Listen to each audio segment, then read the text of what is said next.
As I walked into the quarterly executive meeting, my husband's face went from smug to shocked in seconds. 5 years ago, he left me for his assistant, saying I'd never understand the business world. Today, as the new owner of Meridian Enterprises, I was about to announce his termination, and the secretary who handed me the documents was his girlfriend who had replaced me in his life. Before we jump back in, tell us where you're tuning in from, and if this story touches you, make sure you're subscribed, because tomorrow I've saved something extra special for you. The executive boardroom of Meridian Enterprises gleamed under soft recessed lighting, the polished mahogany, table reflecting the faces of 16 anxious executives.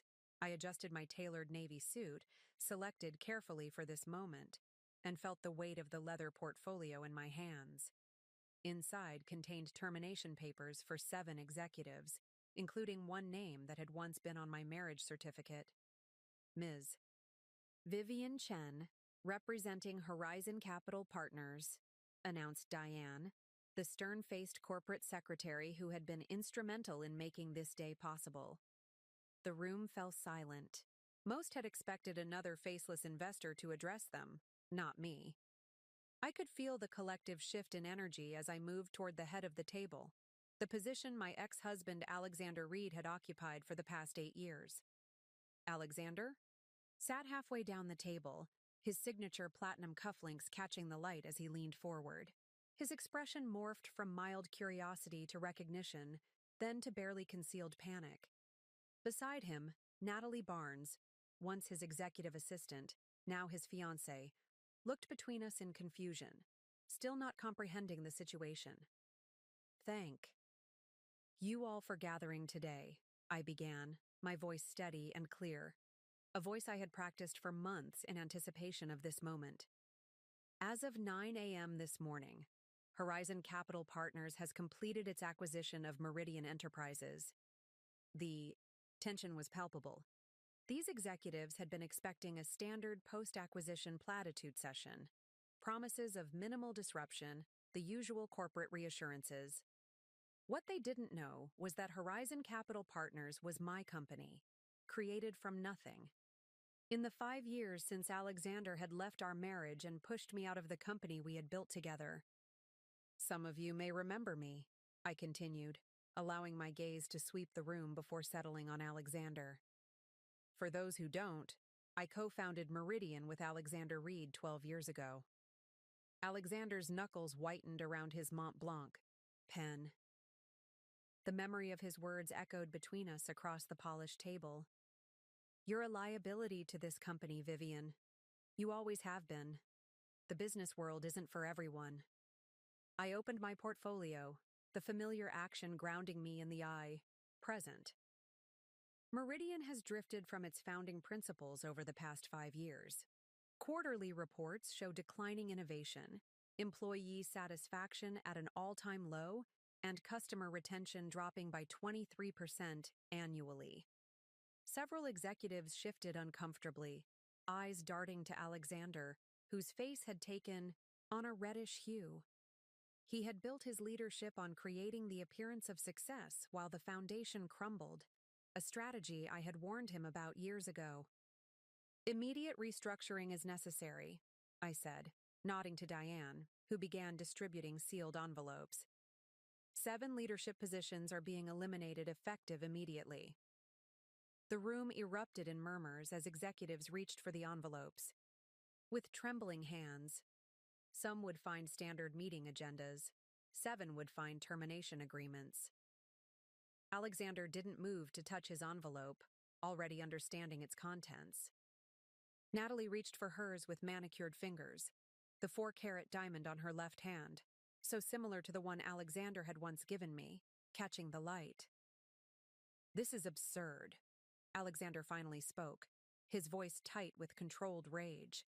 "You can't just walk in here and—" "The board unanimously approved the acquisition and restructuring plan this morning," I interrupted smoothly. "Your performance reviews and financial discrepancies over the past 3 years provided all the evidence needed. 5 years ago, I couldn't have imagined being in this position. The night Alexander told me he was leaving, both our marriage And my position at Meridian? I had collapsed on our bedroom floor, sobbing as he methodically packed his clothes into a suitcase. "You've always been too emotional for business, Viv," he had said, not even looking at me as he selected which ties to take. "Natalie understands what it takes to succeed in this world. You never will." That night had broken me. But as I stood, now at the head of the boardroom table, I recognized it had also rebuilt me into someone stronger, more strategic, and far more dangerous than the woman Alexander had dismissed. That night had broken me. But as I stood now at the head of the boardroom table, I recognized it had also rebuilt me into someone stronger, more strategic, and far more dangerous than the woman Alexander had dismissed. "Those affected will be escorted to collect personal belongings," I continued, gesturing toward the door where security personnel now stood. "Severance details are outlined in your packets, contingent upon the standard non-disclosure agreements." Alexander pushed back, his chair abruptly, standing to his full height. "This is personal, not business," he hissed, loud enough for nearby executives to hear. "You've orchestrated this whole thing for revenge." I met his gaze steadily, feeling nothing but a cool detachment where pain had once lived. "On the contrary, Alexander, the 14 board members who voted unanimously this morning have never met me personally. They voted based on performance data and my proposed recovery strategy." I allowed a small smile. "Though I won't deny this particular aspect of the restructuring brings additional satisfaction." Natalie had finally opened her envelope, her face draining of color as she read its contents. Unlike Alexander, she hadn't been terminated, a deliberate choice on my part.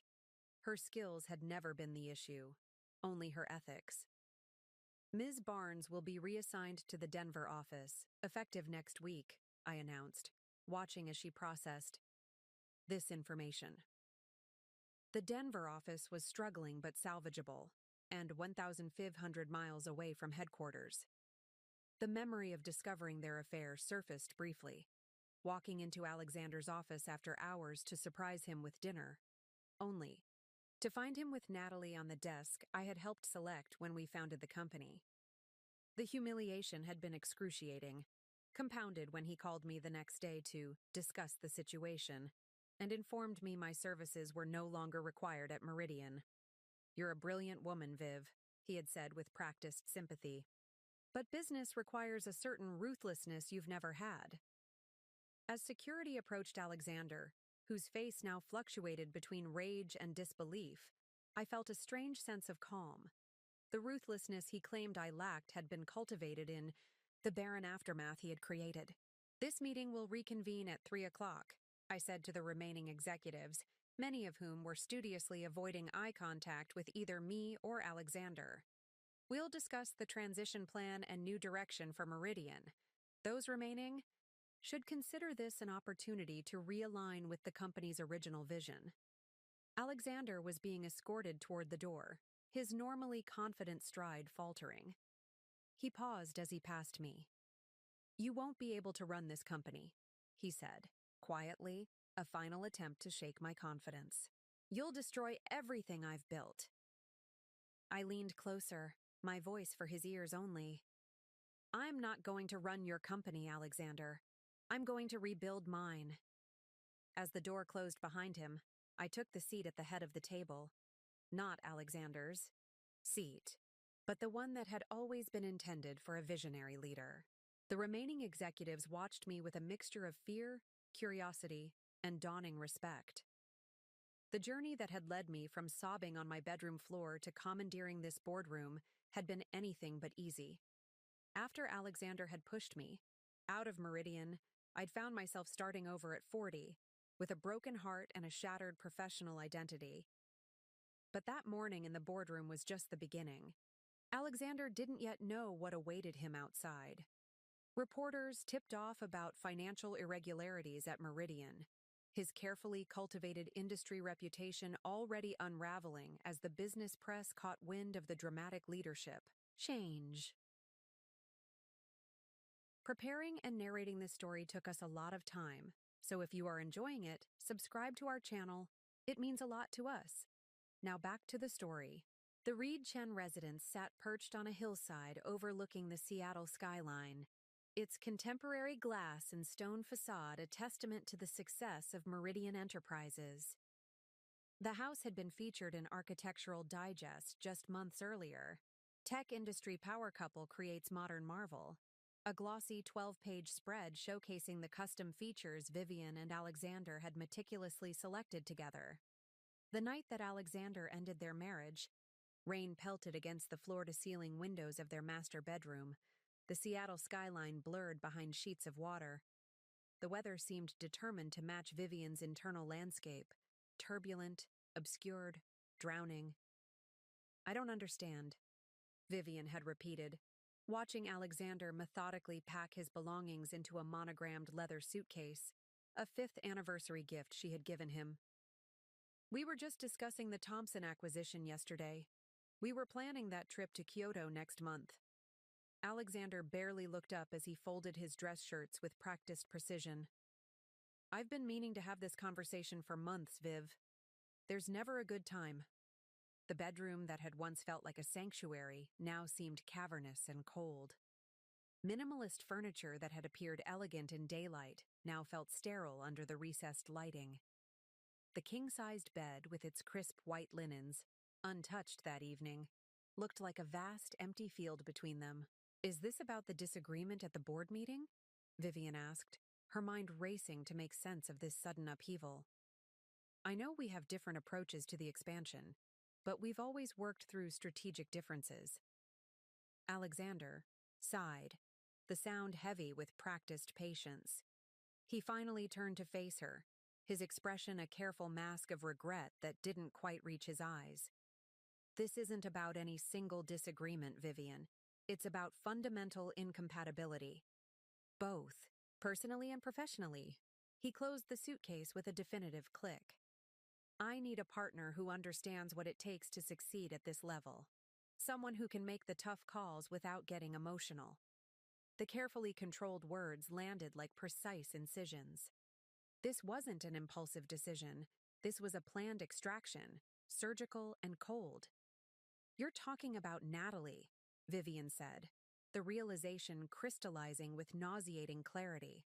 The lingering meetings, the changed passwords, the subtle exclusions from key discussions over the past months, all suddenly making a terrible kind of sense.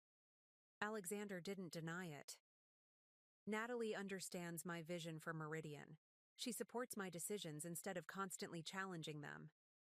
"That's my job as your co-founder and your wife," Vivian countered, her voice rising despite her efforts to maintain composure. "To challenge you when you're making decisions that could harm the company. The aggressive acquisition strategy you're pushing, it's creating unsustainable debt. You know I'm right about this." A flash of irritation crossed Alexander's face, breaking through his composed facade. "This is exactly what I'm talking about. You're too cautious, too concerned with employee satisfaction and sustainability metrics when we need to be focused on growth at all costs." He picked up his suitcase, glancing around the room one final time. "I've already spoken with the board. We've agreed it's best if you step back from day-to-day operations at Meridian." The room seemed to tilt around Vivian. "You've spoken with the board? Without me?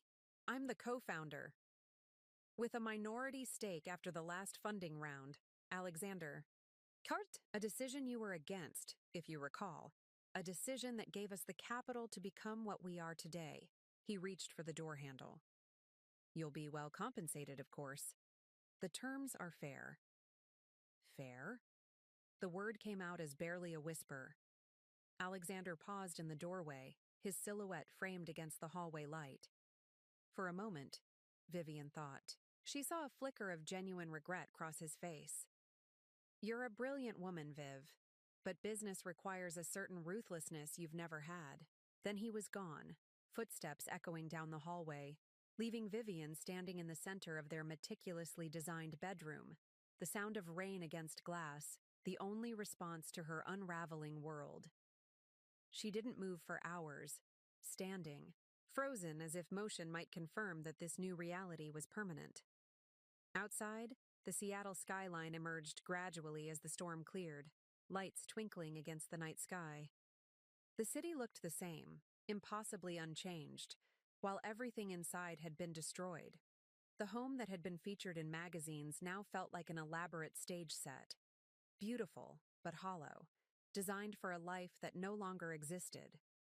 Every carefully selected piece of furniture, every thoughtfully chosen artwork suddenly seemed to belong to different people, characters in a story that had unexpectedly ended. The walk-in closet Alexander had just emptied had been designed with dual sides, his and hers, with a center island of drawers they shared. Now his absence created a physical void that echoed the emotional one tearing through her chest. His cologne lingered in the air, the scent both comforting and nauseating in its familiarity. The night stretched endlessly as Vivian finally moved from standing to sitting on the edge of the bed, her body folding in on itself as the magnitude of the loss engulfed her. Not just her marriage, but her company, her professional identity and life's work, all excised in one clinical conversation. By morning, when the first rays of sunlight broke through the automated blinds, programmed by Alexander to rise at precisely 6:15 a.m., Vivian had not slept. Her eyes, swollen from crying, looked out at the city spread below. A city where somewhere Alexander and Natalie were beginning their new life amid the ruins of hers. The house, designed to showcase their success, now felt like a mausoleum for her dreams. Every corner held memories of plans made, celebrations shared, a future mapped out in confident detail. The kitchen where they'd hosted dinner parties for investors. The dining room where they'd signed their first major client contract, too excited to wait until they reached the office. The terrace where they'd toasted each funding round, each milestone. Vivian moved through these spaces like a ghost, touching surfaces, remembering. The pain was physical, a constrictive pressure in her chest, a hollowness in her stomach, a persistent trembling in her hands that wouldn't subside no matter how tightly she clasped them. When her phone rang at precisely 9 a.m., Alexander's name appearing on the screen, Vivian almost didn't answer. But some remaining professional instinct, some deeply ingrained sense of responsibility to the company they'd built, compelled her to accept the call. "I'm glad you picked up," Alexander said, his voice brisk, already shifted into full business mode. "I've scheduled a meeting with HR at 11 noon to discuss your transition package. It would be best if you came to the office one last time to sign the paperwork." Vivian listened, her free hand gripping the kitchen counter so hard her knuckles whitened. Through the phone, she could hear the familiar sounds of Meridian's headquarters, gentle. Conversation, the espresso machine in the break room, phones ringing, life continuing as normal in the company she had helped create. "Vivian? Are you there?" Alexander's impatience leaked through. "Yes," she managed, the single word an accomplishment against the tightness in her throat. "Good. 11 a.m. then. Natalie, we'll send you the details of what to bring. We'll need your company laptop and access cards." The casual mention of Natalie, now apparently handling the logistics of Vivian's professional execution, sent a fresh wave of nausea through her. The woman who had replaced her in Alexander's bed was now facilitating her removal from the company she had co-founded. "I'll be there," Vivian said, surprising herself with the steadiness in her voice. After hanging up, she moved to the master bathroom, a sanctuary of marble and glass she had designed herself. The woman in the mirror was unrecognizable, pale, hollow-eyed, diminished. For a moment, Vivian simply stared at this stranger, this shell of the confident entrepreneur who had graced magazine covers alongside Alexander as tech's most dynamic power couple. Then, with hands that trembled slightly less than before, she reached for her makeup bag. If she was to be executed professionally, she would not go without dignity. She would face Alexander, Natalie, and the HR team as Vivian Chen, co-founder of Meridian Enterprises, not as the shattered woman who had stood immobile in her bedroom all night. Layer by layer, she rebuilt her exterior. Foundation, concealer, subtle contour, a sweep of blush to bring life back to her pallor. The familiar ritual was anchoring, each product a small step toward reclaiming some semblance of control. By the time she selected a crisp white shirt and charcoal pencil skirt from her closet, something had shifted imperceptibly within her. The pain remained, raw and overwhelming, but alongside it, something else had begun to take root. Not hope, not yet, but perhaps its prerequisite, a determination to survive this moment, and the next, and the one after that. The house, with its soaring ceilings and perfect views, had been designed to impress, to announce to the world that Vivian Chen and Alexander Reed had arrived. Now, as Vivian gathered her car keys and professional portfolio, she recognized it for what it truly was, a beautiful, empty shell that had never been a home. As she stepped through the front door toward her waiting car, Vivian didn't know yet what would rise from the ashes of this devastation. She couldn't imagine that 5 years later she would stand at the head of a boardroom table, watching Alexander's face contort with shock as she reclaimed what he had taken. She knew only that she had to survive this day, and she would, with her head held high and her wounds carefully concealed behind a mask of professional composure. The Seattle skyline gleamed in the morning sunlight as she drove toward Meridian headquarters one last time, unaware that this ending was actually the first step in a remarkable beginning. The Meridian Enterprises headquarters occupied the top 8 floors of a gleaming downtown Seattle skyscraper. Vivian remembered every detail of its construction, the heated debates over the floor plan design, the careful selection of the building location, even the custom-made reception desk that greeted visitors with its sleek curves of sustainable bamboo. As Vivian stepped off the elevator at precisely 10:45 that morning, she felt like a ghost in her own creation. Employees glanced up as she passed, their expressions shifting quickly from recognition to discomfort before they looked away. News traveled fast in corporate environments, and it was clear from their averted eyes that everyone already knew. "Good morning, Ms. Chen," said Michael, the security guard who had worked at Meridian since its early days. His usual warm smile was replaced with a look of awkward sympathy. "It's good to see you." Vivian nodded, unable to trust her voice. She had known these halls would feel different today, but she hadn't anticipated the acute sense of alienation, of suddenly being an outsider in the very space she had helped design. The receptionist, a recent hire who Vivian didn't recognize, looked up with a professionally neutral expression. "Ms. Chen, Human Resources is expecting you. 5th floor, conference room C. Not the executive floor, not Alexander's office or the main boardroom. Conference room C, the small windowless space typically used for entry-level interviews and vendor meetings." The message was clear. This was to be as quick and clinical as possible. "Thank you," Vivian replied, her voice steadier than she felt. The elevator ride to the 5th floor felt interminable.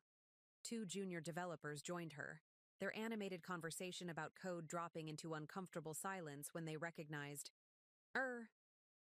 Vivian kept her eyes fixed on the changing floor numbers, her reflection in the polished elevator doors showing a woman composed and professional, the careful mask betraying none of the turmoil beneath. Conference room C was exactly as she remembered, utilitarian and bland, with motivational posters that had been selected by a consultant years ago. Waiting inside were Stephanie Winters from Human Resources, a man Vivian didn't recognize who was clearly an attorney, and Natalie Barnes. Natalie sat with perfect posture in a dress Vivian recognized from the company's last holiday party. The irony wasn't lost on her. While Vivian had been home hosting executives and their spouses, Natalie had already been more than Alexander's assistant. "Vivian, thank you for coming in," Stephanie began, her professional tone barely concealing her discomfort. "This is Marcus Bennett from Legal." Vivian took the seat across from them, placing her portfolio carefully on the table. "Where's Alexander?" "Mr. Reed thought it would be best if he wasn't present for this discussion." Natalie answered smoothly. He wanted to ensure the transition was handled with appropriate sensitivity. The audacity of his absence, of sending his mistress instead, struck Vivian with such force that she nearly laughed. This, then, was the final indignity, being processed out of her own company by the woman who had replaced her, while Alexander couldn't even face her. "I see," Vivian said, the two simple words containing volumes. Marcus Bennett cleared his throat, sliding a thick document across the table. "We've prepared a comprehensive severance package that I believe you'll find quite generous." Vivian didn't reach for it immediately. "Before we begin, I'd like to understand exactly what the board has been told about my departure." Stephanie and Marcus exchanged glances. Natalie's expression remained perfectly controlled. "The official communication states that you're stepping back to pursue other interests," Stephanie offered. "Alexander was quite insistent that your contribution to Meridian be acknowledged appropriately." "How thoughtful of him," Vivian said, unable to keep the edge from her voice. She finally reached for the document, opening it to scan the first page. The language was dense with legal terminology, but the essence was clear. In exchange for her shares being bought at a predetermined rate and a substantial severance package, she would relinquish all claims to Meridian Enterprises and sign a comprehensive non-compete agreement. The non-compete covers all technology and software development in our market for a period of 3 years, Marcus explained, pointing to the relevant section. 3 years. Alexander wasn't just removing her from Meridian. He was effectively barring her from working in her field for 3 years. The calculated ruthlessness of it took her breath away. "And if I don't sign?" Vivian asked, though she already knew the answer. Marcus's expression tightened slightly. "Mr. Reed hoped it wouldn't come to that. But should you choose not to accept these terms, the company is prepared to proceed with a performance-based termination." "Performance-based?" Vivian repeated, the words tasting bitter. Natalie leaned forward slightly. "There's documentation of several instances where your cautious approach caused Meridian to miss key market opportunities. The board has reviewed these cases and supports the assessment." Of course they had. Alexander had been systematically building his case, likely for months. The disagreements that she had thought were normal strategic debates between co-founders had been carefully documented and presented as failures on her part. Vivian looked at Natalie directly for the first time, taking in the woman who had been her husband's executive assistant for the past 2 years. She was younger, certainly, but it wasn't just youth that Alexander had chosen. It was compliance. Where Vivian challenged, Natalie supported. Where Vivian urged caution, Natalie encouraged risk. She was everything Vivian wasn't, and at this moment, that included being on the winning side of this corporate coup. "I'd like a moment to review the documents in private," Vivian said, her voice remarkably steady. "Of course," Stephanie replied, looking relieved at the prospect of a brief escape from the tension. "We'll be just outside when you're ready." As the door closed behind them, Vivian finally allowed her carefully maintained expression to crumble. The conference room that had felt small before now seemed to be closing in around her. She had helped build Meridian from an idea to a company valued at over $300 million, and now she was being erased. Efficiently, legally, completely. She flipped through the agreement, skimming the sections detailing what she would receive and what she would give up. The financial terms were indeed generous, as Marcus had said. Alexander was buying her silence and her absence at a premium price. A knock at the door startled her.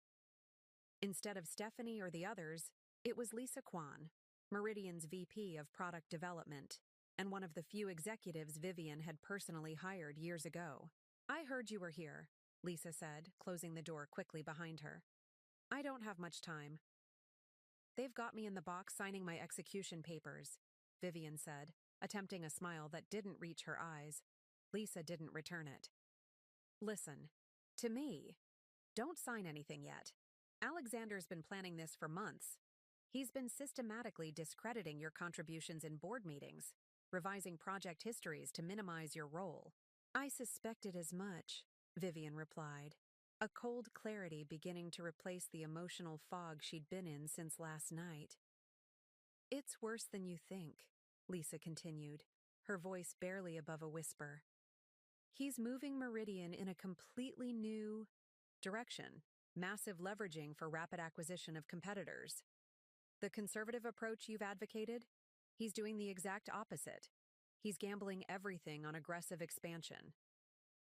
Vivian felt a flicker of vindication. She'd been warning about the dangers of over-leveraging for months, concerns Alexander had dismissed as overly cautious. Why are you telling me this? Vivian asked. Lisa glanced nervously at the door. Because it's wrong, what he's doing. Not just to you personally, but to the company. And because, she hesitated, because I'm leaving too. I gave my notice this morning. Several of us are. The realization that she wasn't alone in her concerns about Alexander's leadership provided an unexpected spark of strength. If others could see it too, if Lisa, one of their most valuable executives, was walking away, perhaps Vivian's judgment hadn't been as clouded by emotion as Alexander had claimed. Thank you, Vivian said, reaching out to squeeze Lisa's hand. This means more than you know. Just be careful, Lisa warned, moving toward the door. Alexander's not the man we thought he was. And Natalie, she shook her head. She's ambitious, very ambitious. As Lisa slipped out, Vivian returned her attention to the agreement before her. The parameters of her challenge were now crystal clear. Alexander had orchestrated not just the end of their marriage, but the systematic dismantling of her professional reputation. He had rewritten their shared history to position himself as the visionary and Vivian as the liability.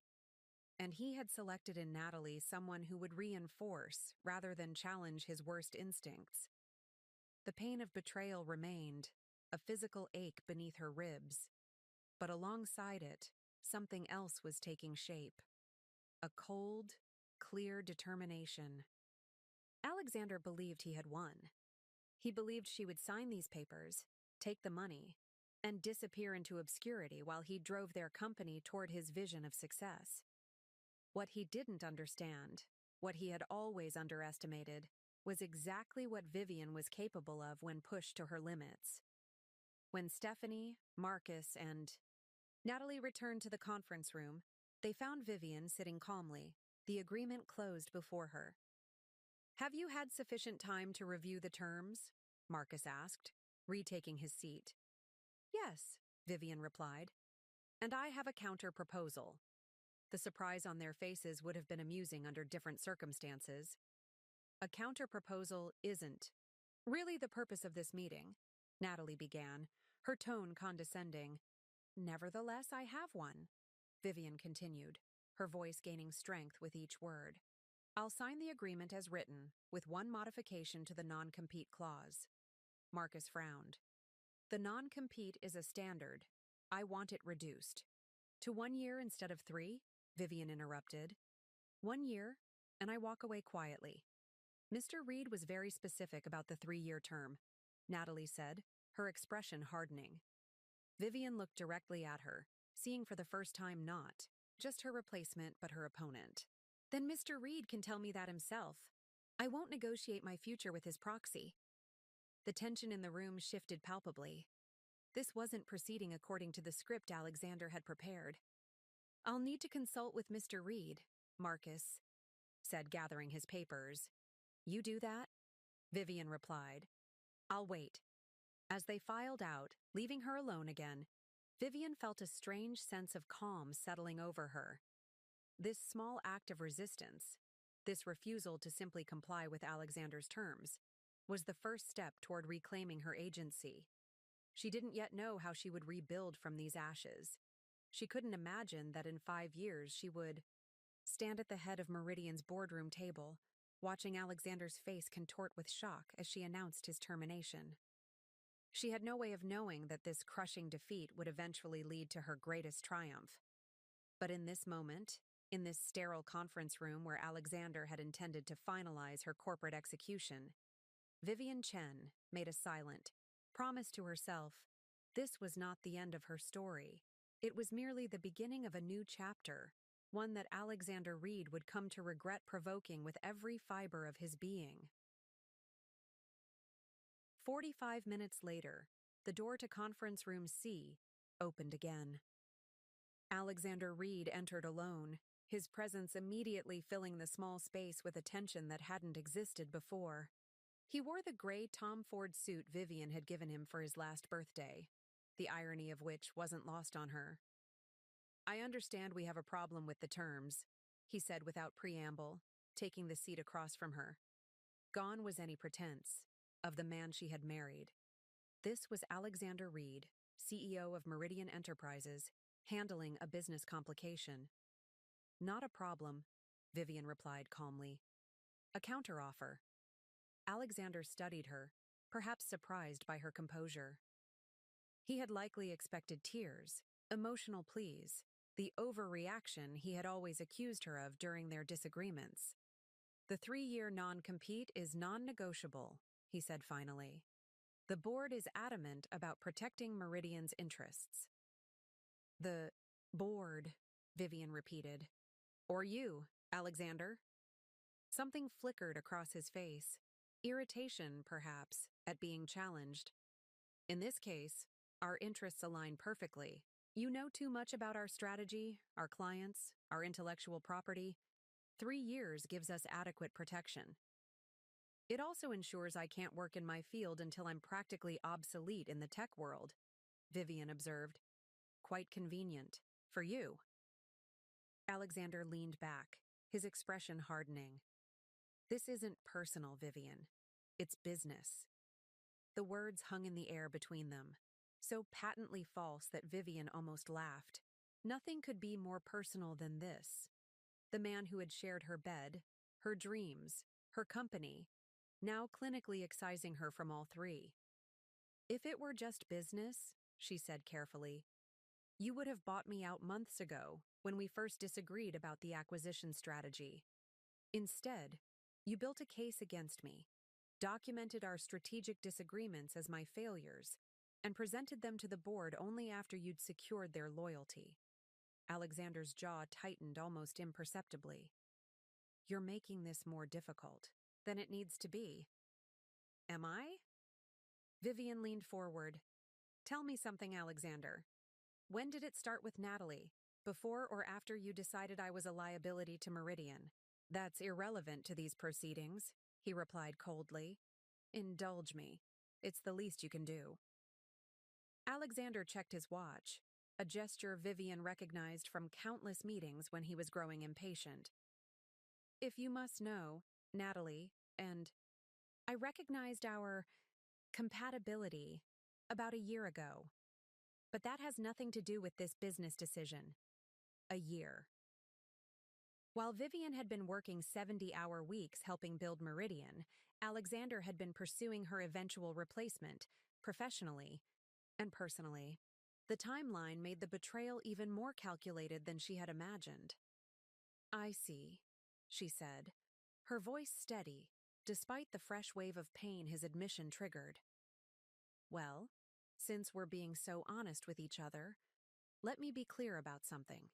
I built this company alongside you. Every client we signed, every product we developed, every dollar of funding we secured, I was there. You don't get to rewrite that history just because it's inconvenient for your new narrative." Alexander's expression remained impassive, but Vivian could see the subtle signs of his growing frustration. The slight tightening around his eyes, the almost imperceptible tap of his index finger against the table. "No one is denying your early contributions," he said, his tone measured. "But companies evolve, Vivian. What Meridian needs now isn't what it needed 5 years ago. Your conservative approach was holding us back from necessary growth.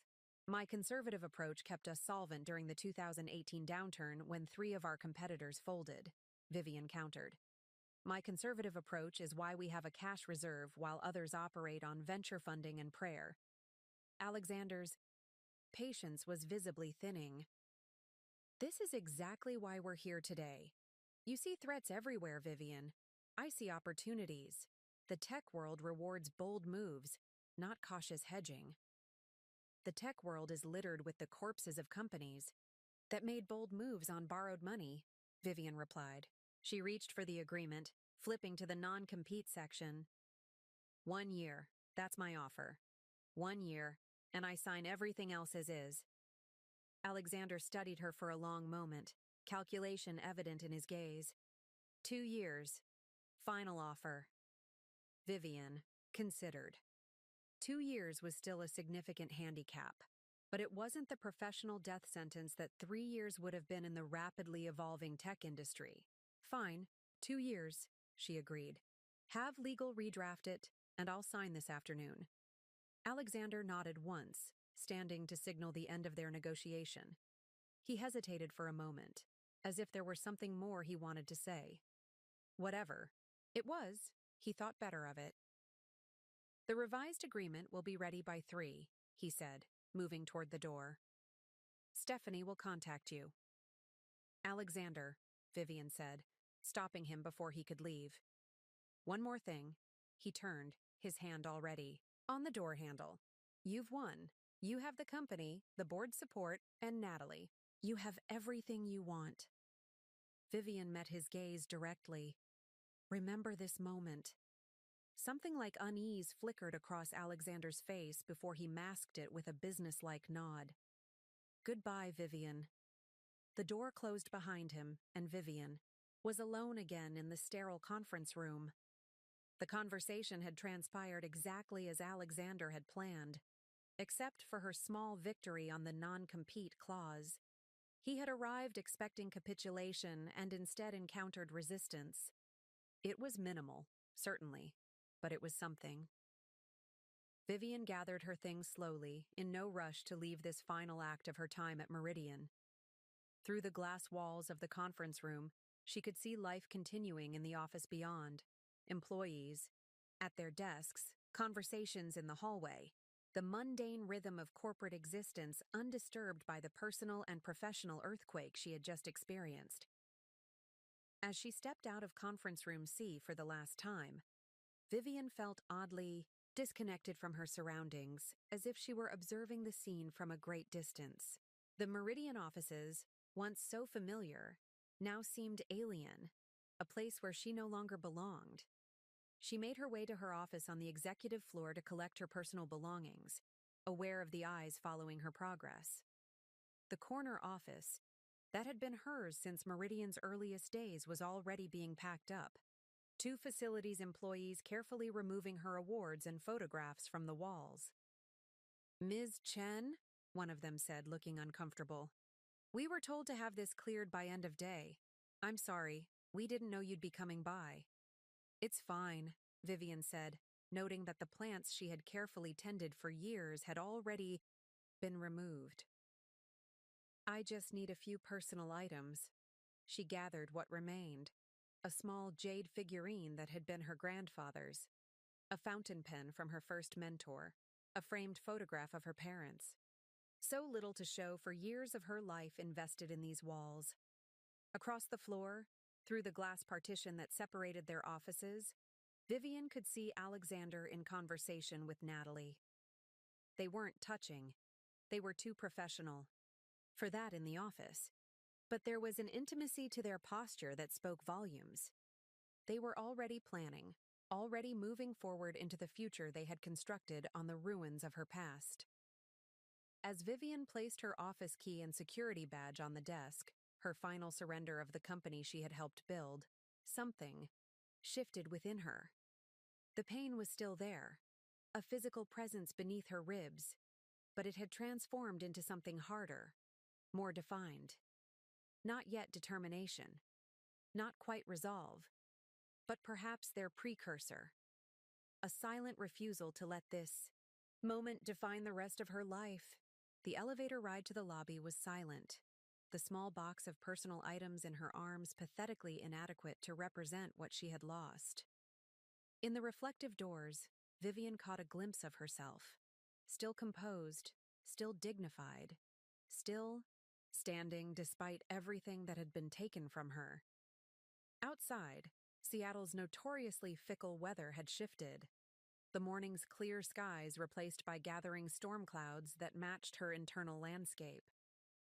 As Vivian placed her box in the passenger seat of her car, the first heavy drops of rain began to fall, quickly becoming a downpour that obscured the Meridian building behind sheets of water. She sat motionless behind the wheel, watching as employees hurried in and out of the building's revolving doors, umbrellas unfurling against the deluge. Somewhere in that building, Alexander and Natalie were continuing their day, perhaps already discussing who would take over Vivian's responsibilities, how they would distribute her projects. The thought should have devastated her anew, but instead, something unexpected happened.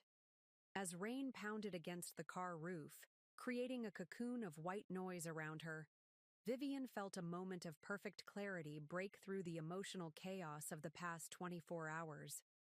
Alexander had taken her marriage. He had taken her company. He had taken her professional reputation. But he couldn't, take her knowledge, her experience, her capabilities.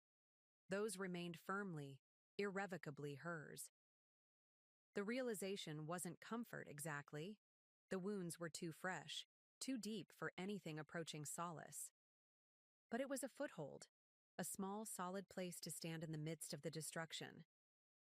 Vivian started the car, the familiar hum of the engine grounding her in the present moment. She had nowhere particular to go. The house she had shared with Alexander no longer felt like home, and her office was no longer hers. She was, for perhaps the first time in her adult life, completely untethered. The sensation was terrifying. It was also, she realized with surprise, oddly freeing. As she pulled away from Meridian Enterprises for what she believed was the last time, Vivian had no way of knowing what the next 5 years would bring. She couldn't imagine the company she would build, the strategies she would develop, the path that would eventually lead her back to this very building. Not as an ousted co-founder, but as its owner. All she knew in that moment was that the story Alexander had written for her, the narrative of the cautious, emotional wife who couldn't keep pace with his vision, was not the story she would accept. If she had to start again from nothing, she would. If she had to reinvent herself entirely, she would do that too. The rain continued to fall as Vivian drove away from her past and toward an unwritten future. Behind the wheel of her car, in the privacy of this transitional space between what had been and what would be, Vivian Chen made a decision that would alter the course of her life and, though she didn't know it yet, Alexander's as well. She would not disappear. She would not fade into obscurity. She would not become the cautionary tale of the woman left behind by a visionary ex-husband. Instead, she would become something Alexander had never anticipated, never prepared for, a worthy opponent. The thought wasn't revenge, not exactly. It was something more fundamental, a refusal to accept the ending Alexander had scripted for her. A decision to write her own story, whatever it might be. As Vivian navigated through Seattle's rain-slicked streets, she had no destination in mind. But for the first time since Alexander had walked out of their bedroom with his packed suitcase, she had something almost as important, a direction. Vivian drove aimlessly through Seattle's rain-soaked streets, the windshield wipers creating a hypnotic rhythm that matched her circling thoughts. As the familiar landmarks of the city passed by in a gray blur, her mind drifted back to the beginning, to the story of Meridian Enterprises that Alexander was now so determined to rewrite. 12 years ago, Vivian Chen had been a rising star at TechFusion, one of Seattle's established software companies. With a double master's in computer science and business administration, she had climbed the corporate ladder with remarkable speed, becoming the youngest project manager in the company's history by 28. It was at TechFusion that she first met Alexander Reed, a charismatic sales executive whose ability to charm clients was unmatched in the industry. Where Vivian excelled at product development and strategic planning, Alexander shined in presentation and persuasion. Their skills were complementary, their ambitions aligned. Their first collaboration had been on Project Aurora, a customer management system that TechFusion had been struggling to sell to enterprise clients. Vivian had redesigned the product's architecture to address critical performance issues, while Alexander had reframed the marketing strategy to emphasize its unique benefits. "We're unstoppable together," Alexander had said after they secured their third major client in as many months. "You build it better than anyone, and I sell it better than anyone. Imagine what we could do if we weren't constrained by TechFusion's bureaucracy." The idea of starting their own company had germinated during late nights at the office, fueled by ambition and the growing recognition of their combined potential.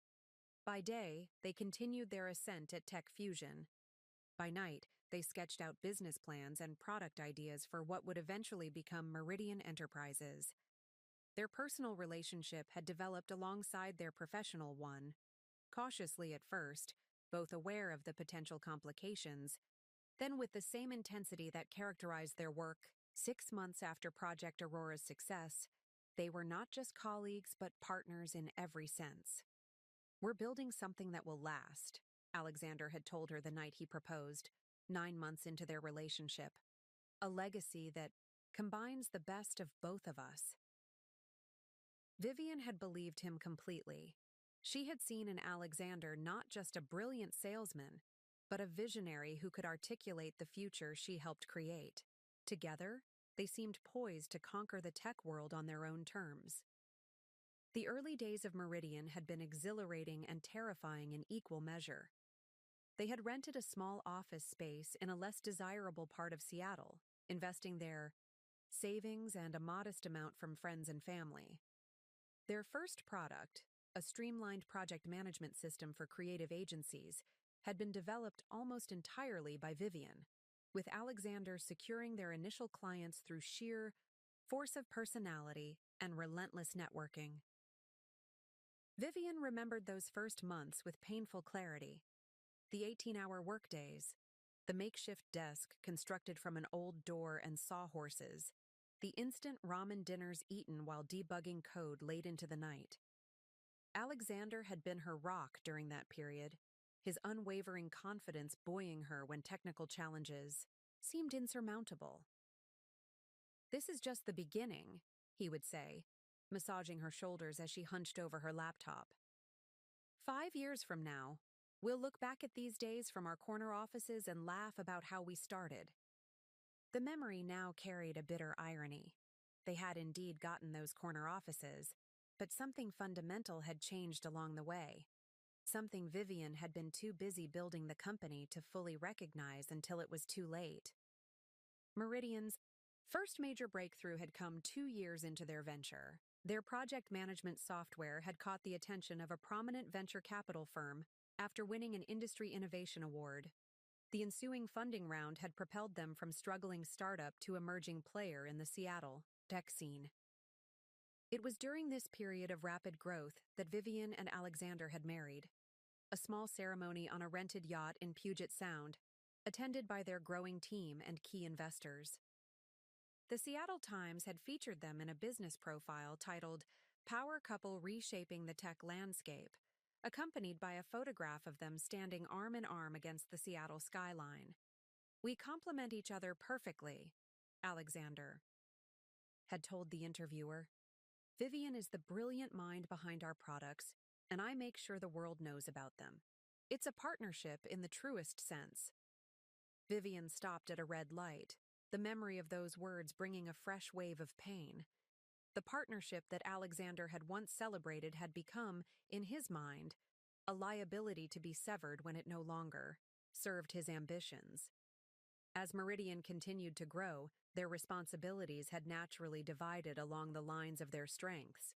Vivian overseeing product development and operations, Alexander handling sales, marketing, and investor relations. This division had seemed logical at the time, but looking back, Vivian could see how it had gradually created separate spheres of influence within the company. Alexander had become the public face of Meridian, the charismatic visionary who captivated investors and industry analysts. Vivian, meanwhile, had focused on building and maintaining the infrastructure that supported his promises, ensuring that the products delivered what Alexander claimed they could do. The first significant crack in their unified front had appeared during the Series B funding round, 4 years into Meridian's existence. Alexander had pushed for aggressive expansion into international markets, while Vivian had advocated for consolidating their position in North America first. "We need to strike while our valuation is high," Alexander had argued during a tense discussion in their home office. "The window of opportunity won't stay open forever." "Expanding too quickly could dilute our quality," Vivian had countered. "Our reputation is built on excellent products and service. If we compromise that for rapid growth, we risk everything we've built." The debate had escalated into their first truly serious argument as both business partners and spouses. In the end, they had reached a compromise, a measured expansion into European markets while maintaining their focus on product excellence. At the time, Vivian had viewed the resolution as evidence of their partnership's strength. Now she wondered if Alexander had seen it differently, as the first instance of her standing in the way of his grander vision. The subsequent years had brought increasing success and recognition for Meridian. Their client list expanded to include Fortune 500 companies, their product suite grew more sophisticated, their headquarters moved to the downtown skyscraper that Vivian had just left for the last time. With success had come new pressures and greater divergence in their management styles. Alexander pushed continually for faster development cycles, more aggressive marketing claims, and rapid expansion into adjacent markets. Vivian maintained her focus on sustainable growth, employee retention, and product integrity. These philosophical differences had manifested in increasingly frequent disagreements during executive meetings, disagreements that Vivian now realized Alexander had been documenting and framing as her resistance to innovation rather than legitimate strategic concerns. The watershed moment had come approximately a year ago, around the same time that Alexander had apparently begun his relationship with Natalie. Meridian had been approached by their largest competitor, Vertex Solutions, with a potential merger offer. Alexander had been enthusiastic about the possibility, seeing it as a fast track to becoming the undisputed industry leader. Vivian had been more cautious, concerned about the competitor's debt load and questionable accounting practices. She had conducted a thorough analysis of Vertex's financials and discovered several red flags that suggested the company was overvalued and potentially hiding significant liabilities. This merger would be a mistake, she had told the executive team, presenting her findings in a detailed report. Vertex is using creative accounting to mask serious cash flow problems. If we merge with them, we inherit those problems and put everything we've built at risk. Alexander had been visibly frustrated by her opposition, especially in front of the executive team. "This is exactly why we're falling behind more innovative companies," he had said dismissively. "Analysis paralysis. Sometimes you have to take bold action based on vision, not just spreadsheets." The merger discussions had ultimately been tabled, a decision that Alexander had clearly resented. Looking back, Vivian could now see that this had likely been the moment when he had decided she needed to be removed from Meridian's leadership. It was also around this time that Natalie Barnes had been promoted from the general administrative pool to become Alexander's dedicated executive assistant, a decision Vivian had supported, impressed by the young woman's efficiency and apparent dedication to the company. The rain had eased to a gentle drizzle as Vivian found herself driving along the waterfront. To her right, the steel-gray waters of Puget Sound stretched toward the horizon. To her left, the city that had been the backdrop for her rise, fall, and, though she didn't know it yet, her eventual resurrection. 12 years of history with Alexander and Meridian played through her mind like a film being rewound and replayed with new context. Moments she had interpreted as standard business disagreements now appeared as deliberate stepping stones in Alexander's path to consolidate control. Decisions she had viewed as compromises were revealed as tactical retreats on his part, biding time until he could move forward unimpeded.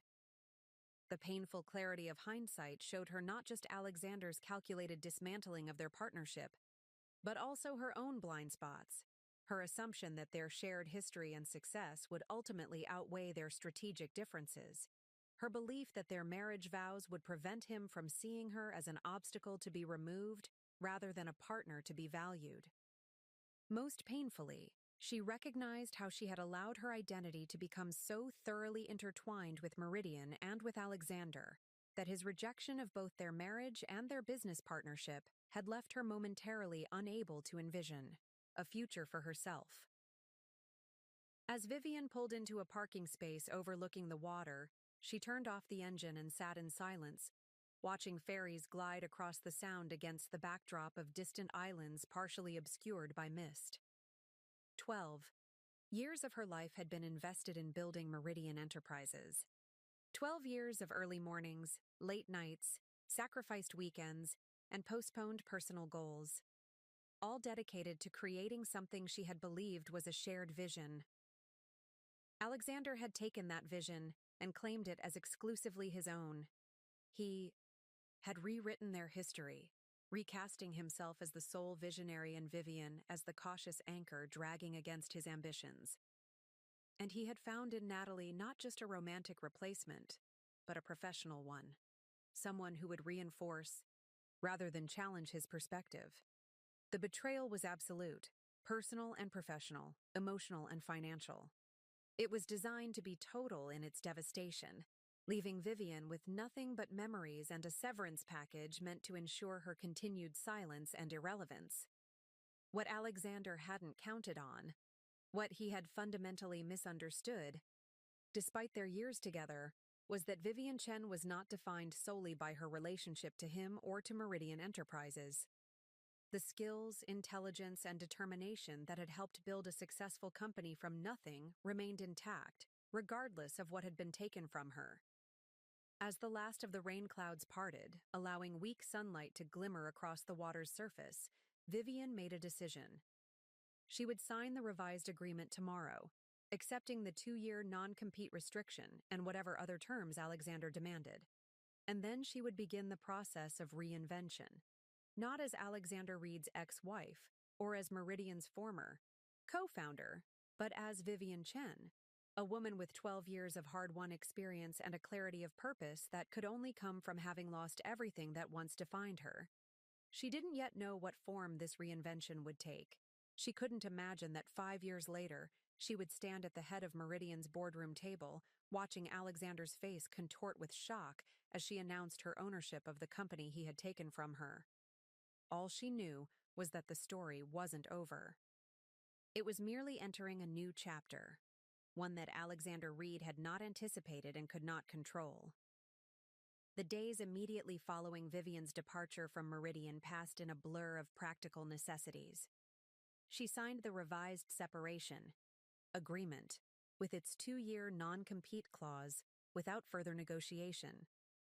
She put the house she had shared with Alexander on the market, unable to bear the echoing emptiness of spaces once filled with shared ambitions. She moved into a minimalist downtown apartment with floor-to-ceiling windows overlooking Elliott Bay, a clean slate, devoid of memories. These actions were performed with mechanical efficiency, her emotional responses temporarily suspended as she focused on the logistics of dismantling her former life. Friends and family expressed concern about her composed demeanor, expecting tears or rage that never materialized. What they couldn't see was that beneath this calm exterior, Vivian was meticulously analyzing her situation with the same strategic thinking she had once applied to Meridian's business challenges. 1 month after signing the separation agreement, on a crisp autumn morning, Vivian sat at her new dining table with a blank notebook before her. The page was headed with a single question. What now? The non-compete agreement prevented her from working directly in software development for enterprise clients, the field she had dedicated her career to thus far. Alexander had effectively blocked her most obvious path forward, but as Vivian stared at the blank page, she recognized that this restriction, while significant, was also narrowly defined. She couldn't create products that competed with Meridian for 2 years. She couldn't work for Meridian's competitors, but there were no restrictions on consulting, on education, on investment activities, or on developing expertise in adjacent industries. The realization sparked the first genuine smile she had experienced since Alexander's departure. He had tried to build a cage, but had left multiple doors unlocked. By evening, her blank page had transformed into a complex mind map detailing potential paths forward. 3 main branches emerged from her central question: knowledge development, gaining expertise in areas complementary to, but not directly, competing with her existing skill set; network building, cultivating relationships with key players in the tech industry who might become allies in her future endeavors; financial positioning, strategically investing her severance package to build resources for whatever came next. Over the following weeks, these 3 branches became Vivian's roadmap. She enrolled in an intensive financial analysis program at the University of Washington, focusing specifically on mergers and acquisitions in the tech sector. She joined 3 industry organizations focused on women in technology leadership, carefully selecting those that Alexander had always dismissed as unnecessary networking. Most significantly, she reached out to Lisa Kwan, who had left Meridian shortly after Vivian's departure. "I'm not asking you to betray any confidences," Vivian assured Lisa over coffee at a quiet cafe far from Meridian's offices. "I just want to understand what's happening in the industry from someone whose judgment I trust." Lisa studied Vivian carefully before responding. "Alexander is doing exactly what you warned against. Meridian has acquired 3 smaller competitors in the past 6 months, all financed through significant leveraging. The tech press is calling him visionary. The financial analysts are more skeptical." "And Natalie?" Vivian asked, surprising herself with how steady her voice remained when speaking her replacement's name.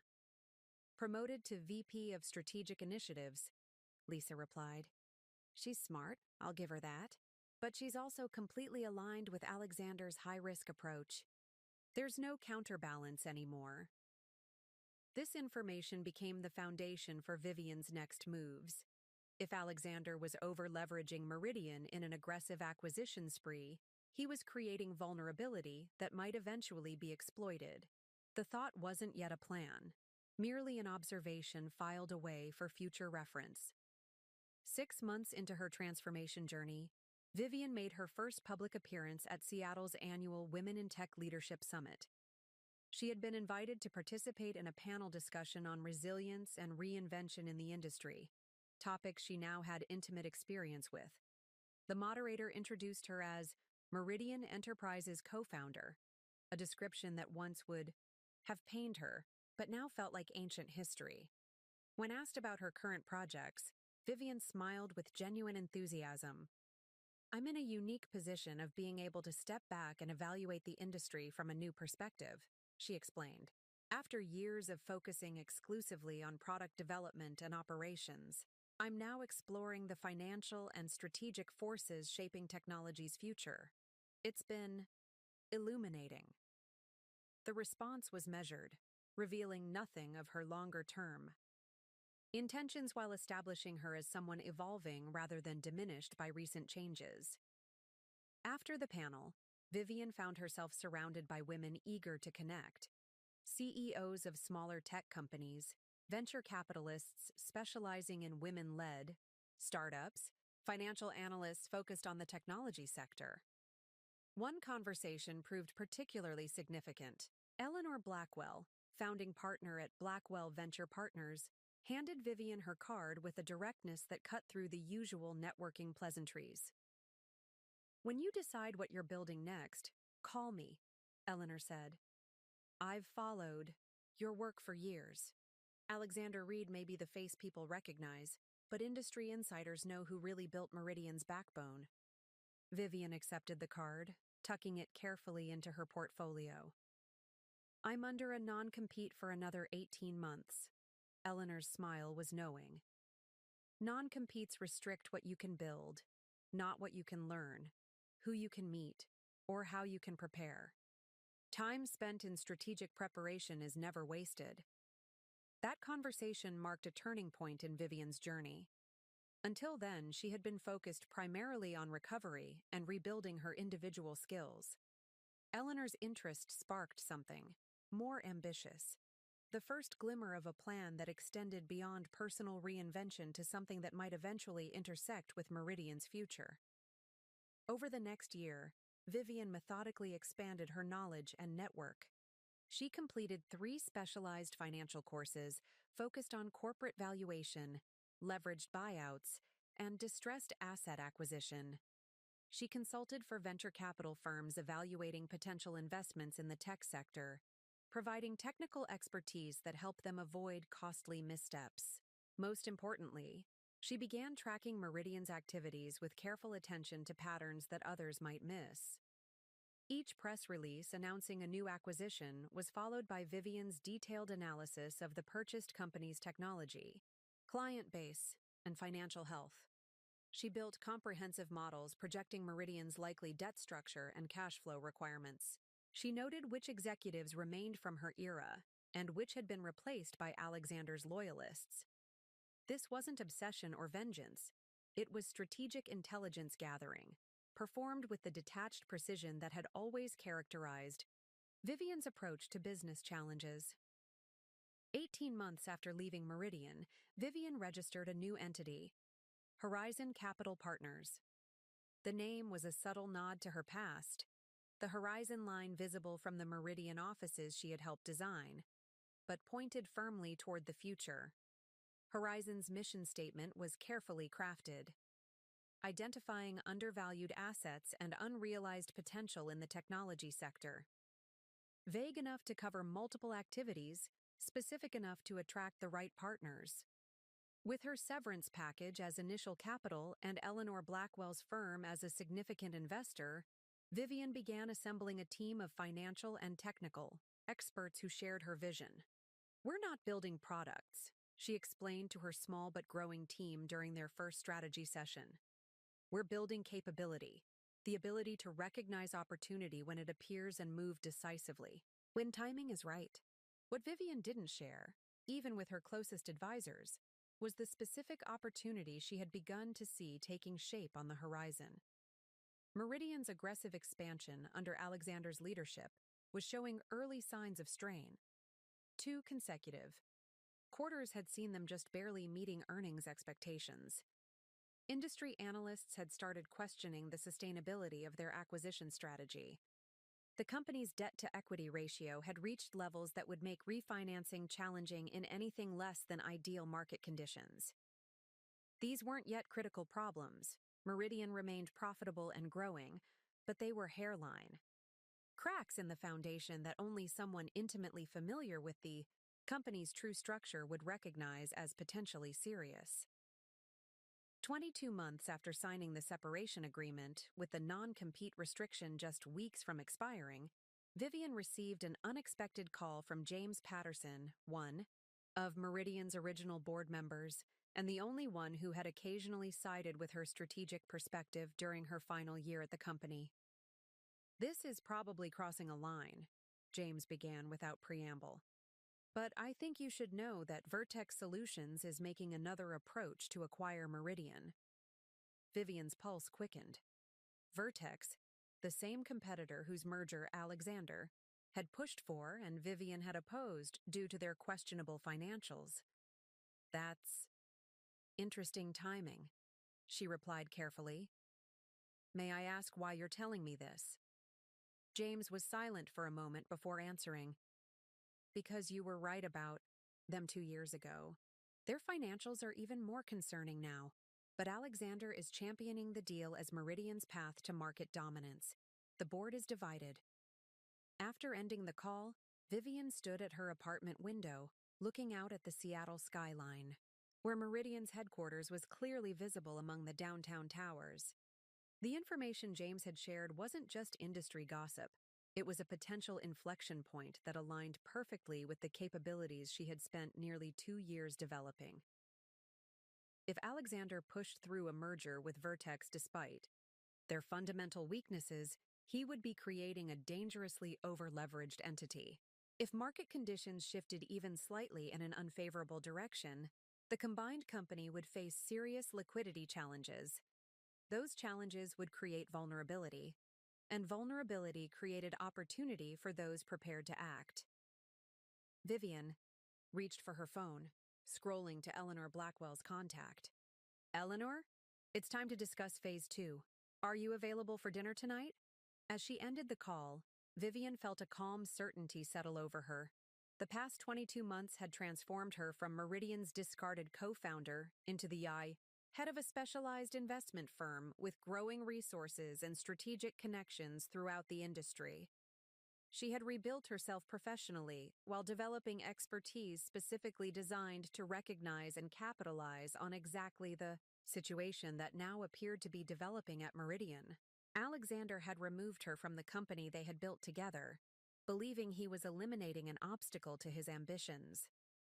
In doing so, he had inadvertently created something much more dangerous: a highly motivated observer with intimate knowledge of Meridian's inner workings and no loyalty to his leadership. The non-compete agreement that was meant to sideline Vivian had instead given her the gift of time. Time to study, to plan, to build new alliances, and to position herself precisely where she needed to be when opportunity emerged.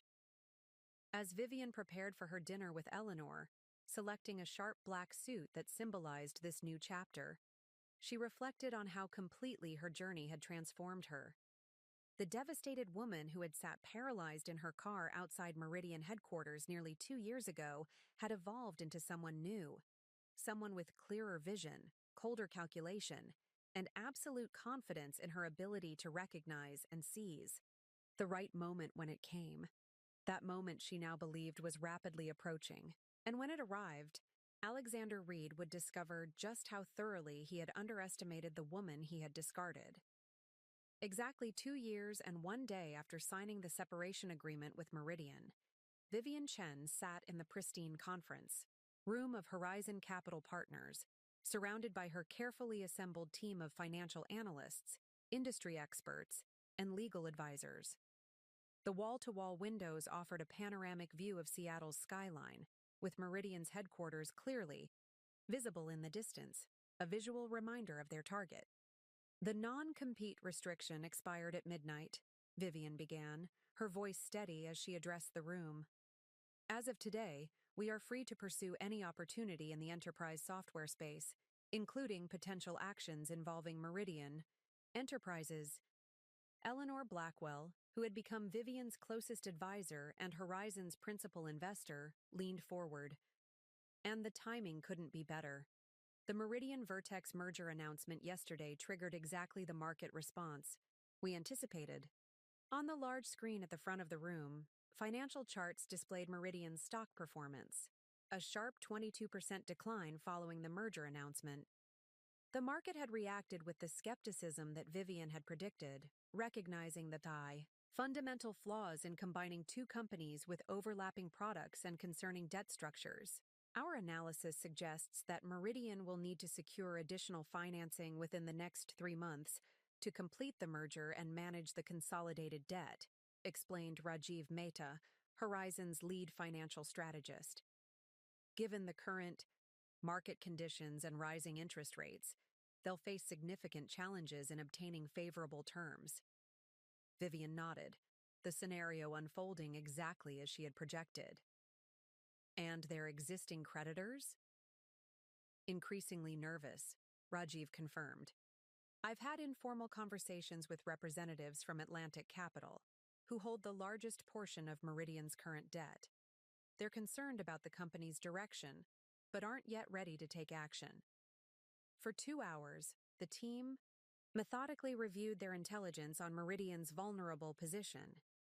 The company was not yet in crisis.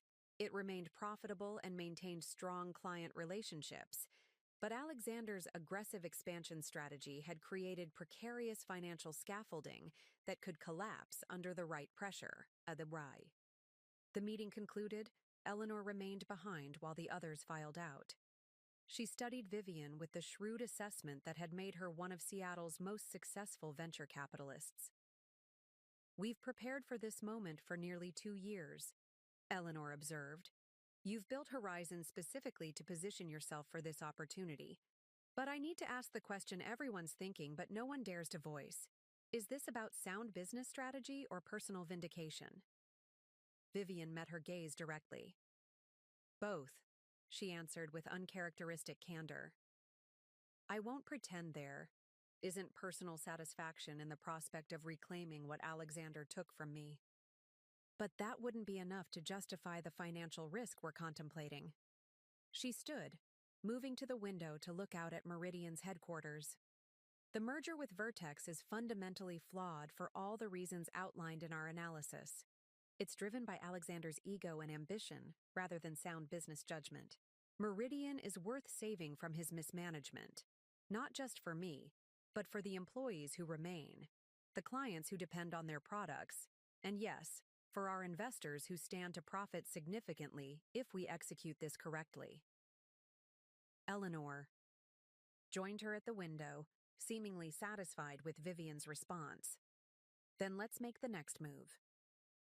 The following weeks saw Horizon Capital Partners executing a carefully orchestrated strategy. While remaining below the reporting thresholds that would require public disclosure, Horizon began acquiring small positions in Meridian through various investment vehicles. Simultaneously, Vivian initiated discreet conversations with key Meridian board members, institutional investors, and creditors. The approach was surgical in its precision, not a hostile takeover attempt, but a methodical positioning as a potential solution to the growing concerns about Meridian's direction under Alexander's leadership. 3 months after the merger announcement, the pivotal moment Vivian had anticipated arrived. Meridian's quarterly earnings report showed the company missing projections for the first time in its history, with cash reserves dangerously depleted by acquisition costs. The stock dropped another 18% in a single day, triggering margin calls for several large investors and creating a cascade of forced selling. That evening, Vivian received the call she had been waiting for. James Patterson's name appeared on her phone screen, his timing as predictable as she had anticipated. "The board has called an emergency meeting for tomorrow," James said without preamble. "The Vertex merger is falling apart. Their financials were even worse than you suspected 2 years ago. They've been hiding substantial losses with accounting tricks that came to light during final due diligence." "That's unfortunate timing for Alexander," Vivian replied, carefully neutral in her response. "Unfortunate doesn't begin to cover it," James continued. "The banks are threatening to call in their loans unless we bring in new leadership and capital. Immediately, several board members mentioned your name today. They've heard about Horizon Capital and your recent activities." Vivian allowed a moment of silence before responding. "What exactly are you asking, James?" Would Horizon consider a significant investment in Meridian, combined with a leadership change? The question was direct, exactly what Vivian had been positioning for over the past 2 years. "We might," she replied, maintaining her professional composure despite the surge of vindication she felt. "I'd need to review the current financials, the real ones, not the version presented to analysts. And any discussion would need to include complete leadership restructuring, not just cosmetic changes." "The board meets at 9 a.m. tomorrow," James Dewise said. "Could you present a preliminary proposal by then?" "I'll see you at 9, Vivian confirmed, ending the call with a steady hand, despite the adrenaline coursing through her system. For the next 12 hours, Vivian and her team worked without pause, preparing a comprehensive rescue package for Meridian. The proposal was meticulously crafted to appeal to the board's urgent needs, while establishing terms that would give Horizon, and by extension Vivian, controlling interest in the company. At precisely 8:45 the following morning, Vivian walked through the revolving doors of Meridian's headquarters for the first time in 2 years. The security guard at the front desk did a double-take, recognition dawning on his face. "Ms. Chen, it's been a while." "Hello, Michael," she replied with a genuine smile. "I have a meeting with the board." As she rode the elevator to the executive floor, Vivian experienced an odd sense of déjà vu. The same elevator, the same subtle scent of the building's ventilation system, yet everything fundamentally different. She was no longer the discarded co-founder leaving with a box of personal belongings. She was now CEO of Horizon Capital Partners, arriving with a lifeline that Meridian desperately needed. The boardroom looked exactly as she remembered it. The long mahogany table, the views of Puget Sound, the subtle displays of corporate success on the walls. 8 board members were already seated when she entered, their expressions a mix of anxiety, curiosity, and in some cases, visible discomfort at her presence. James Patterson rose to greet her. "Thank you for coming on such short notice, Vivian.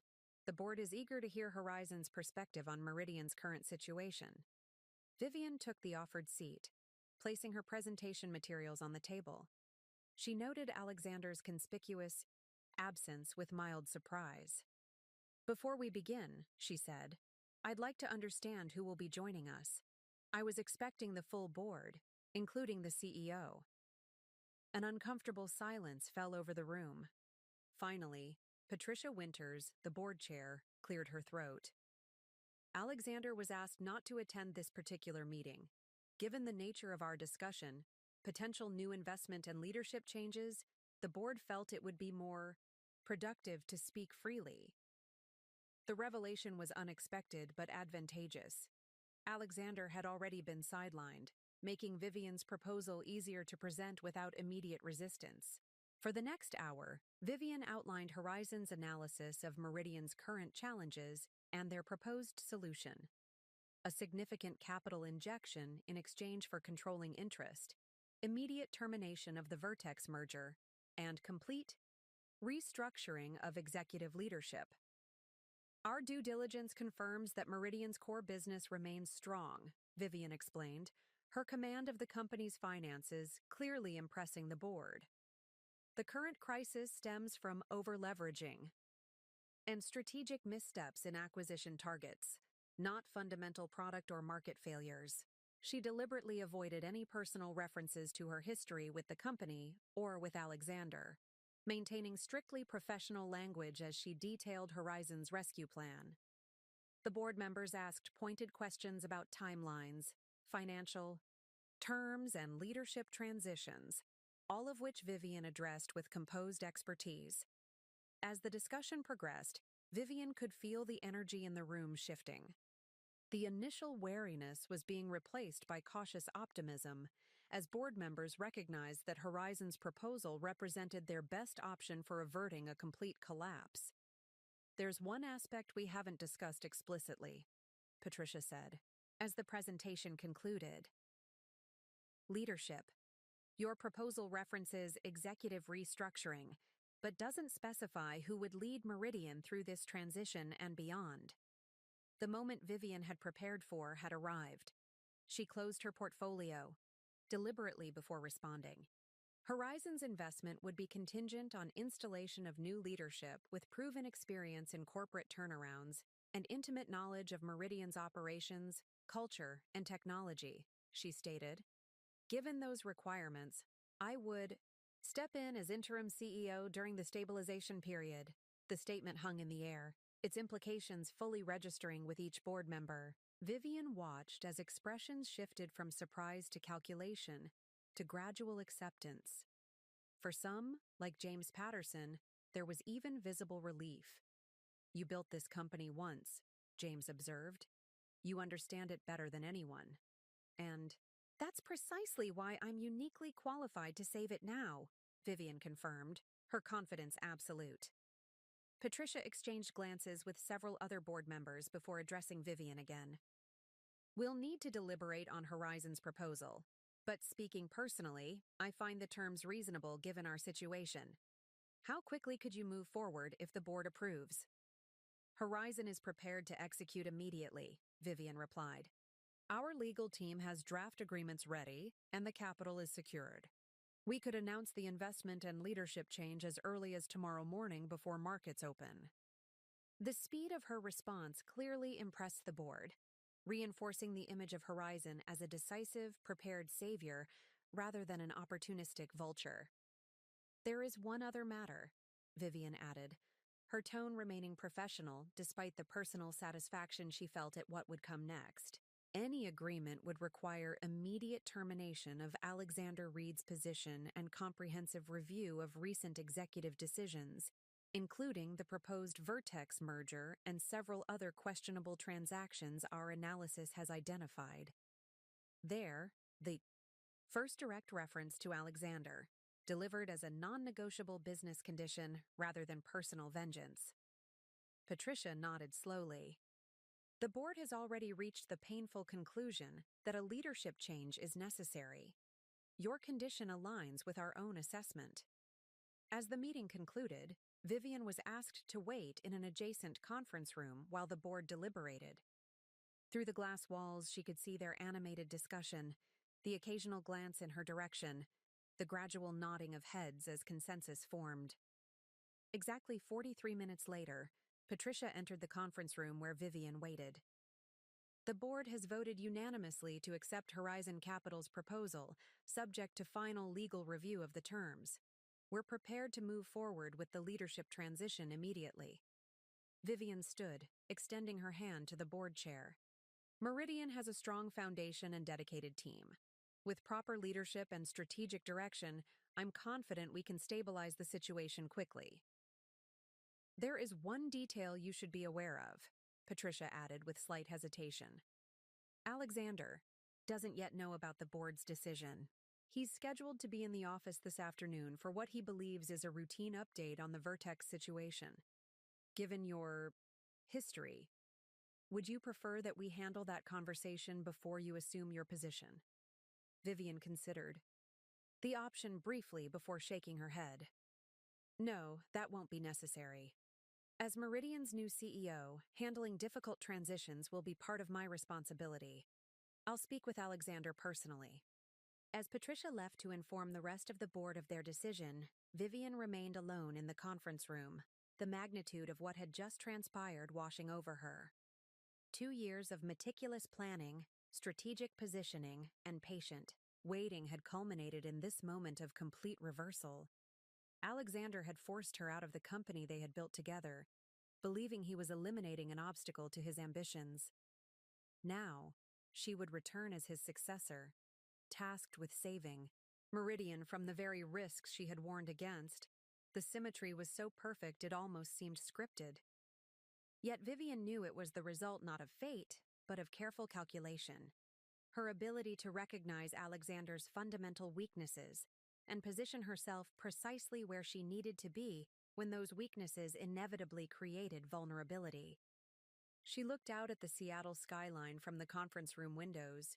Vivian felt neither triumph nor revenge, but a calm certainty that she was exactly where she was meant to be. Meridian was her company, had always been her company in the eye. Ways that truly mattered. Now she would have the opportunity to prove it, not just to Alexander, but to everyone. The pivotal moment of her transformation was complete. Vivian Chen, once discarded as irrelevant to Meridian's future, was now the only person who could secure that future. And Alexander Reed was about to discover just how profound a miscalculation he had made in underestimating the woman he had betrayed. News of the board's decision traveled through Meridian's headquarters with astonishing speed. By the time Vivian left the boardroom, the executive floor was already buzzing with whispered conversations and speculative glances. Employees who remembered her from before stopped mid-stride, their expressions cycling through recognition, confusion, and in many cases, barely concealed hope. Diane Matthews, who had been Vivian's executive assistant years ago before being reassigned after Alexander's takeover, approached with visible emotion. "Ms. Chen, is it true? Are you coming back to Meridian?" Vivian smiled warmly at the familiar face. "Yes, Diane, though the official announcement won't be made until tomorrow morning."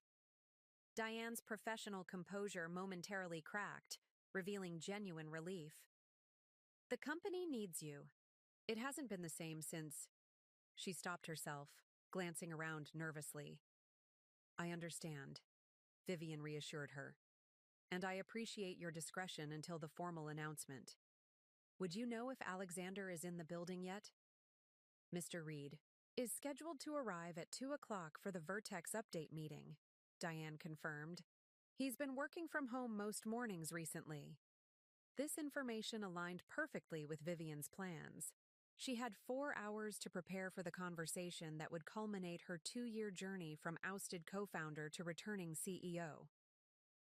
"I'll need temporary access to the system and a meeting room for the afternoon," Vivian said. "And please clear my old office. I'll be using it immediately following the board's announcement tomorrow." "Your old office?" Diane's eyebrows rose slightly. "That's Mr. Reed's office now." "I'm aware," Vivian replied simply. "Please make the necessary arrangements." As Diane hurried off to implement these requests, James Patterson approached from the boardroom. "The legal team is preparing the final documents. They'll be ready for signatures by this afternoon." He hesitated before adding, "Are you certain? You want to handle the conversation with Alexander personally? It could be volatile." "I'm certain," Vivian confirmed. "Some conversations need to happen face to face." The hours before Alexander's arrival passed in a whirlwind of activity. Vivian met with the financial team to get real-time data on Meridian's position. She reviewed the employee roster, noting who remained from her era and who had been brought in by Alexander. She studied the most recent product development plans, quickly identifying strengths to maintain and weaknesses to address. Throughout these meetings, Vivian maintained absolute professionalism, betraying no hint of personal satisfaction at her imminent return to power. But beneath this composed exterior, she was acutely aware of the approaching moment when she would face Alexander directly, not as his discarded wife and partner, but as the person who now held his professional fate in her hands.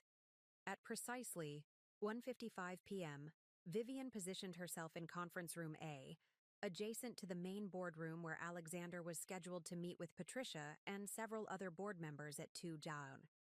Through the glass walls, she could observe without being immediately visible, giving the board time to deliver the initial news before she joined the conversation. Alexander arrived at 2:10, his characteristic 10 minutes late, a power move he had always employed to remind others of his perceived importance. From her vantage point, Vivian could see him clearly. The same confident stride, the same perfectly tailored suit, the same practiced smile as he greeted the board members. He seemed entirely unaware of the professional execution he was walking into. Even from a distance, Vivian could pinpoint the exact moment when Alexander realized something was wrong. His posture stiffened, the smile froze, and then disappeared. His hand that had been gesturing emphatically dropped to his side. Patricia was speaking, her expression grave, the other board members watching Alexander's reaction with careful neutrality. Alexander suddenly stood, his movement so abrupt that his chair rolled backward and hit the wall behind him. He was speaking rapidly, his gestures becoming more animated as Patricia continued to deliver what was clearly unwelcome news. Though Vivian couldn't hear the words, the body language told the story clearly. Denial, anger, attempted negotiation, all cycling through in quick succession. Patricia glanced toward Conference Room A, the prearranged signal that indicated it was time for Vivian to join them. With a deep breath, she gathered her materials and walked the short distance to the boardroom, her heels clicking rhythmically on the polished floor in a steady cadence that matched her heartbeat. When she pushed open the boardroom door, Alexander's back was to her, He was still arguing with Patricia, his voice raised enough that Vivian caught the end of his statement. Completely unacceptable. The board can't possibly think that bringing in outside investors without my approval is anything but a direct violation of— The board's decision is unanimous, Alexander, Patricia interrupted firmly. And the investor isn't an outsider. Not to Meridian.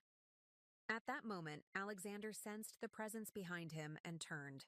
The sequence of emotions that crossed his face in the next 3 seconds was something Vivian would remember for the rest of her life. Confusion, recognition, disbelief, and finally, a dawning horror as understanding settled in. "Hello, Alexander," Vivian said calmly, moving to the table and placing her portfolio on its polished surface. "It's been a while." Alexander stared at her as if she were an apparition. "What is this?" he demanded, looking from Vivian to Patricia and back again. "What is she doing here?" "Ms. Chen is the CEO of Horizon Capital Partners," Patricia explained with professional detachment. "As I was explaining, the board has accepted Horizon's investment proposal, which includes a leadership change effective immediately." The color drained from Alexander's face as the full implications registered. "This is a joke," he said, though his expression suggested he already knew it wasn't. "Vivian doesn't have the resources or experience to— Horizon Capital Partners has secured $175 million in committed capital," Vivian interrupted, her voice steady. "Our due diligence on Meridian has been thorough, including comprehensive analysis of the failed Vertex merger that has placed the company in its current precarious position." A muscle twitched in Alexander's jaw, a tell Vivian recognized from their marriage, a sign of fury barely contained. "You've been planning this," he said, the accusation barely above a whisper. "All this time, you've been waiting for an opportunity to save the company we built from your mismanagement?" "Yes." Vivian maintained her professional tone despite the personal satisfaction coursing through her. "The non-compete agreement you insisted upon expired yesterday. Horizon's offer was presented to the board this morning. The timing is fortuitous." Alexander turned to Patricia, attempting one last appeal. "This is personal vendetta, not business strategy. Surely the board can see that." "What the board sees," Patricia cut in firmly, "is a company on the verge of financial crisis due to your acquisition strategy and a concrete rescue plan presented by someone with intimate knowledge of Meridian's operations. Ms. Chen's history with the company is an asset in this situation, not a liability." Alexander's gaze swept the room, searching for allies and finding none. The board members who had supported his leadership for years now sat in uncomfortable silence, their loyalties shifted to the company's survival rather than its current CEO. "The terms of your separation are outlined here," Vivian said, sliding a document across the table toward him. "The board has approved a generous severance package, contingent upon immediate transition and your full cooperation during the announcement period." Alexander didn't reach for the document. Instead, he focused entirely on Vivian, his initial shock now hardening into cold fury. "You won't be able to run this company," he said, echoing almost verbatim the words he had spoken when ending their marriage. "You don't have what it takes." The parallel wasn't lost on Vivian. For a moment, she was transported back to that devastating night in their bedroom, Alexander packing his suitcase while dismissing her professional capabilities. The symmetry of this moment, the complete reversal of their positions, was so perfect it almost seemed scripted. "That's not for you to determine anymore," Vivian replied calmly. "The decision has been made. Your access to Meridian systems will be revoked effective immediately. Security will escort you to collect personal belongings from your office." The mention of his office, once hers, soon to be hers again, seemed to finally break through Alexander's disbelief. The reality of his situation crashed down upon him with visible impact. "You can't do this," he said, but the words lacked conviction. The shareholders will be informed of the change in leadership before markets open tomorrow, Patricia interjected. Given Meridian's recent performance and the failure of the Vertex merger, we anticipate a positive response to the announcement of new investment and leadership. Alexander's phone buzzed, drawing his attention momentarily. His expression shifted as he read the message on the screen. Natalie says IT just locked her out of the system, he said, looking up with renewed anger. What is this, Vivian? A purge of everyone associated with me? Not at all, Vivian replied. Ms. Barnes has valuable skills. She'll be offered a position in our Portland office should she wish to remain with the company. The deliberate echo of how Alexander had handled Natalie's role in Vivian's own removal was subtle, but unmistakable. Portland was a secondary office, far from the decision-making center of Seattle. A significant demotion without being an outright termination. Alexander's laugh was bitter. So that's what this is. Revenge served cold, is that it? Vivian met his gaze directly. This isn't about revenge, Alexander. It's about reclaiming what we built together, what you nearly destroyed with your reckless acquisitions and over-leveraging. Meridian is worth saving, even if your position within it isn't. The boardroom fell silent as the former spouses regarded each other across the polished mahogany table. For Vivian, the moment carried none of the vindictive satisfaction she might once have anticipated. Instead, she felt a calm certainty that this outcome was both just and necessary, not merely for her personal redemption, but for the company's survival. Security is waiting outside, Patricia finally said, breaking the tense silence. They'll escort you to gather your personal items. Alexander's gaze remained locked on Vivian. This isn't over, he said quietly. Actually, it is, Vivian replied with finality. Goodbye, Alexander. As security personnel entered the boardroom, Alexander finally reached for the separation agreement, tucking it into his suit jacket without reading it. His movements were stiff, mechanical, a man operating on autopilot as his reality reconstructed itself around him. Vivian watched as he was escorted from the room, his tall frame suddenly seeming diminished, his confident stride replaced by halting steps. The parallels to her own departure 2 years earlier were striking. The box of personal items, the revoked access, the watching eyes of colleagues as a once powerful executive was reduced to a departing employee. When Alexander had disappeared from view, Patricia turned to Vivian. That was intense, she observed, but handled well. Thank you, Vivian replied, already refocusing on the tasks ahead. We should meet with the executive team immediately. They'll need reassurance and clear direction before tomorrow's announcement. As they prepared to address Meridian's leadership team, Vivian's phone buzzed with a message from Eleanor Blackwell. Contract signed. Funding secured. Congratulations. CEO Chen. The simple text marked the official completion of Vivian's transformation from discarded co-founder to returning savior. In just 2 years, she had rebuilt herself professionally, created a successful investment firm, and positioned herself perfectly to reclaim what had been taken from her. As word of the leadership change spread through Meridian's headquarters, Vivian could feel the atmosphere shifting. Tension gave way to cautious optimism. Uncertainty transformed into possibilities. Employees who had witnessed her departure now watched her return with expressions ranging from shock to relief to undisguised hope. Alexander didn't reach for the document. Instead, he focused entirely on Vivian, his initial shock now hardening into cold fury. You won't be able to run this company, he said, echoing almost verbatim the words he had spoken when ending their marriage. You don't have what it takes. The parallel wasn't lost on Vivian. For a moment, she was transported back to that devastating night in their bedroom, Alexander packing his suitcase while dismissing her professional capabilities. The symmetry of this moment, the complete reversal of their positions, was so perfect it almost seemed scripted.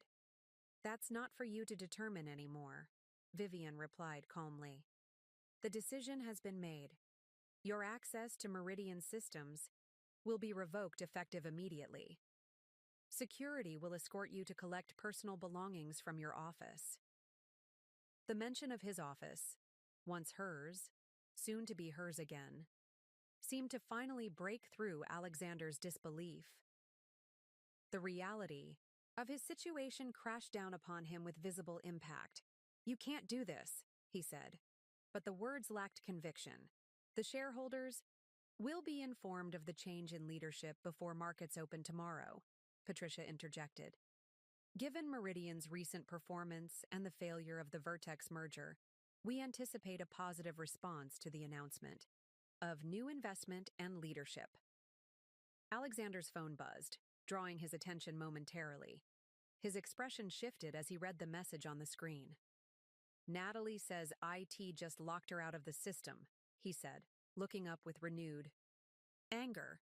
What is this, Vivian? A purge of everyone associated with me? Not at all, Vivian replied. Ms. Barnes has valuable skills. She'll be offered a position in our Portland office should she wish to remain with the company.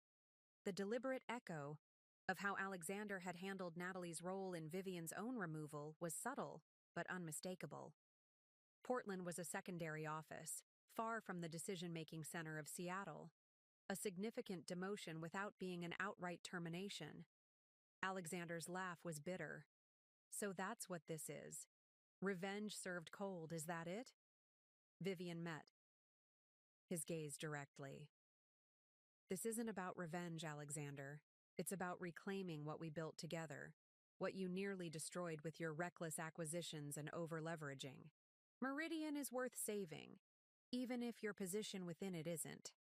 The boardroom fell silent as the former spouses regarded each other across the polished mahogany table. For Vivian, the moment carried none of the vindictive satisfaction she might once have anticipated. Instead, she felt a calm certainty that this outcome was both just and necessary, not merely for her personal redemption, but for the company's survival.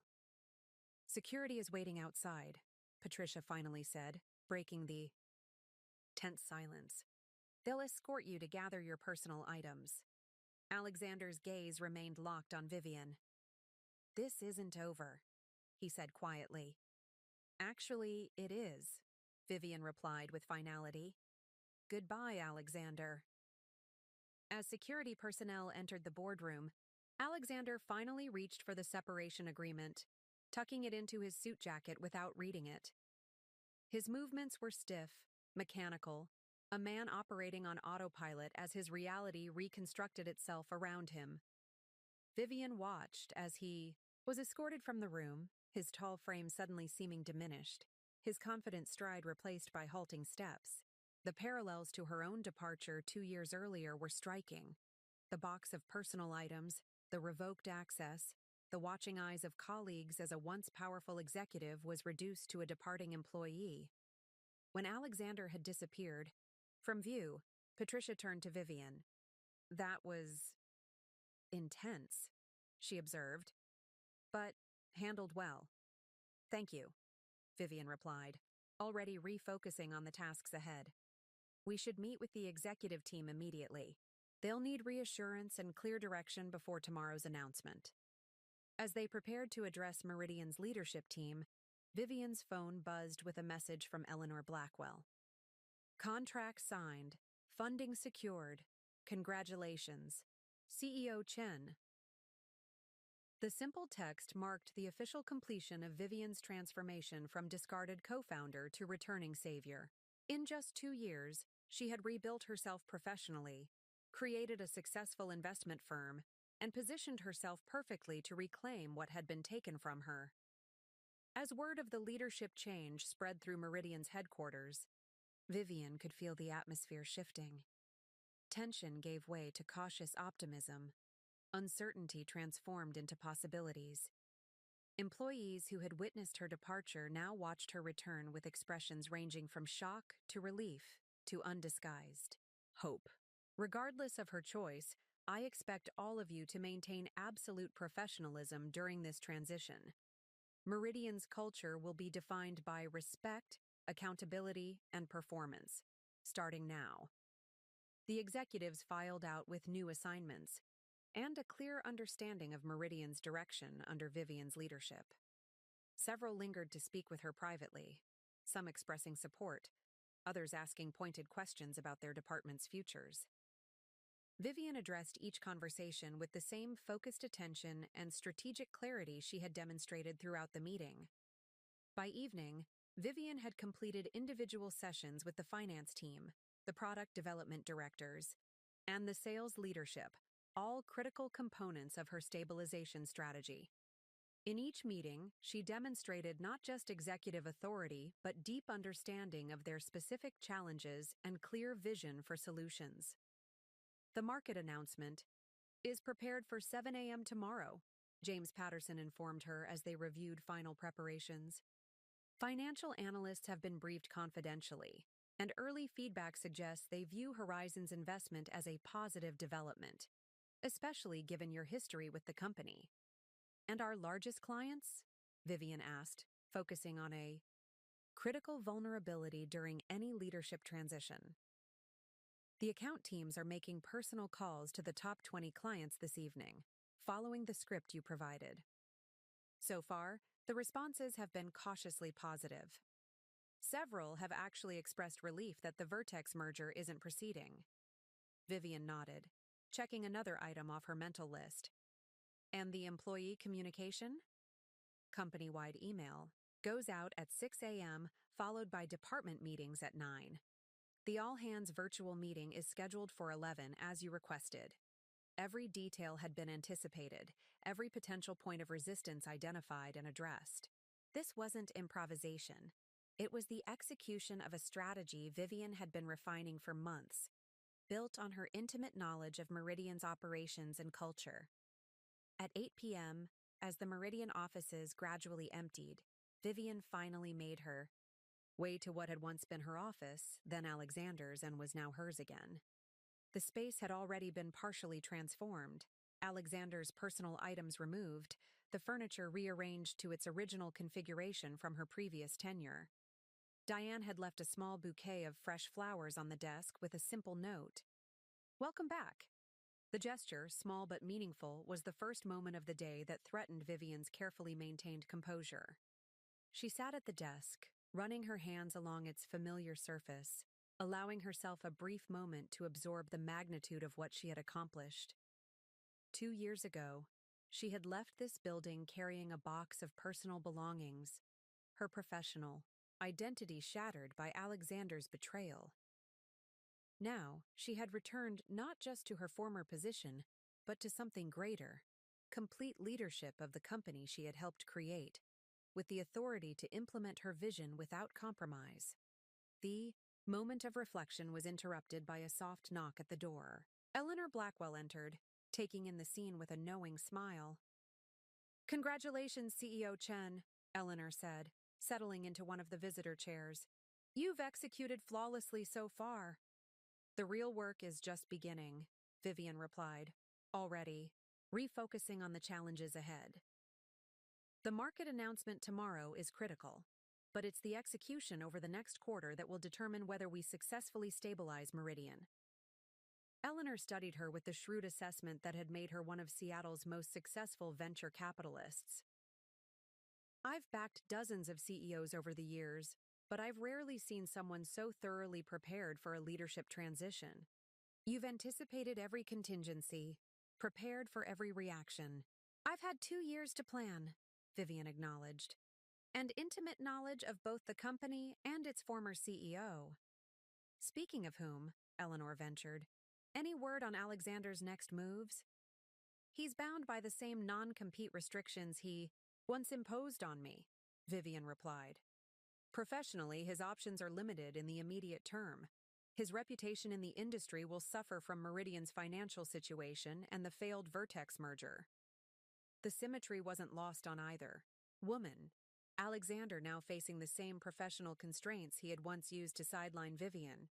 "And Natalie?" Eleanor asked. She's requested time to consider the Portland offer, Vivian said. I expect she'll decline, but the offer was made in good faith. Her skills are valuable, even if her judgment in personal relationships is questionable. Eleanor laughed, a rare break in her typically composed demeanor. You're handling this with remarkable grace. In your position, many would be tempted toward more direct retribution. Vivian's expression remained thoughtful. Revenge was never the objective. Reclaiming what was taken from me, yes. Proving Alexander wrong about my capabilities, certainly. But Meridian itself was always the ultimate goal, ensuring the company we built survives and thrives. Her phone buzzed with an incoming message, the final confirmation from the legal team that all documents were in order for tomorrow's announcement. Another item checked off her meticulously prepared list. I should go, Eleanor said, rising. You have a momentous day ahead. The investment committee is extremely pleased with how you've managed the transition thus far. Horizon Capital's reputation will be significantly enhanced by this deal, assuming the market responds as we anticipate. After Eleanor departed, Vivian continued working well into the night, reviewing client data, refining her presentation for the all-hands meeting, and preparing responses for the inevitable media inquiries that would follow tomorrow's announcement. Midnight, she finally allowed herself to leave the office, the building now quiet except for the security team. As she rode the elevator down to the lobby, Vivian reflected on the contrast with her last departure from this building 2 years ago. The difference between leaving in defeat and departing as the leader who would return tomorrow to chart a new course. Outside, Seattle's night sky was clear, the city lights reflecting off Puget Sound in the distance. Vivian paused on the sidewalk, looking up at Meridian's headquarters, the illuminated floors marking where teams were still working, the darkened windows of Alexander's now empty office. The personal satisfaction she felt was undeniable, but it was secondary to a deeper sense of professional vindication. The past 24 hours had demonstrated not just that Vivian could reclaim her position at Meridian, but that she was unquestionably the right person to lead the company through its current challenges. Her competence hadn't been just asserted. It had been proven through detailed financial analysis, strategic clarity, and operational precision. The executive team had seen it. The board had recognized it. Tomorrow, the market and Meridian's employees would witness it as well. As Vivian drove home, her mind was already mapping out the critical path for the weeks ahead. The immediate crisis had been addressed through Horizon's investment, but sustainable recovery would require fundamental changes to Meridian's operations, culture, and growth strategy. Changes that only someone with Vivian's unique perspective could implement effectively. In the quiet of her car, with Seattle's skyline fading in the rearview mirror, Vivian allowed herself a moment of reflection on the journey that had brought her to this point. The devastation of Alexander's betrayal had indeed been the catalyst for her transformation, but it was her own resilience, strategic thinking, and professional growth that had made this outcome possible. Alexander had once told her she lacked the ruthlessness necessary for business success.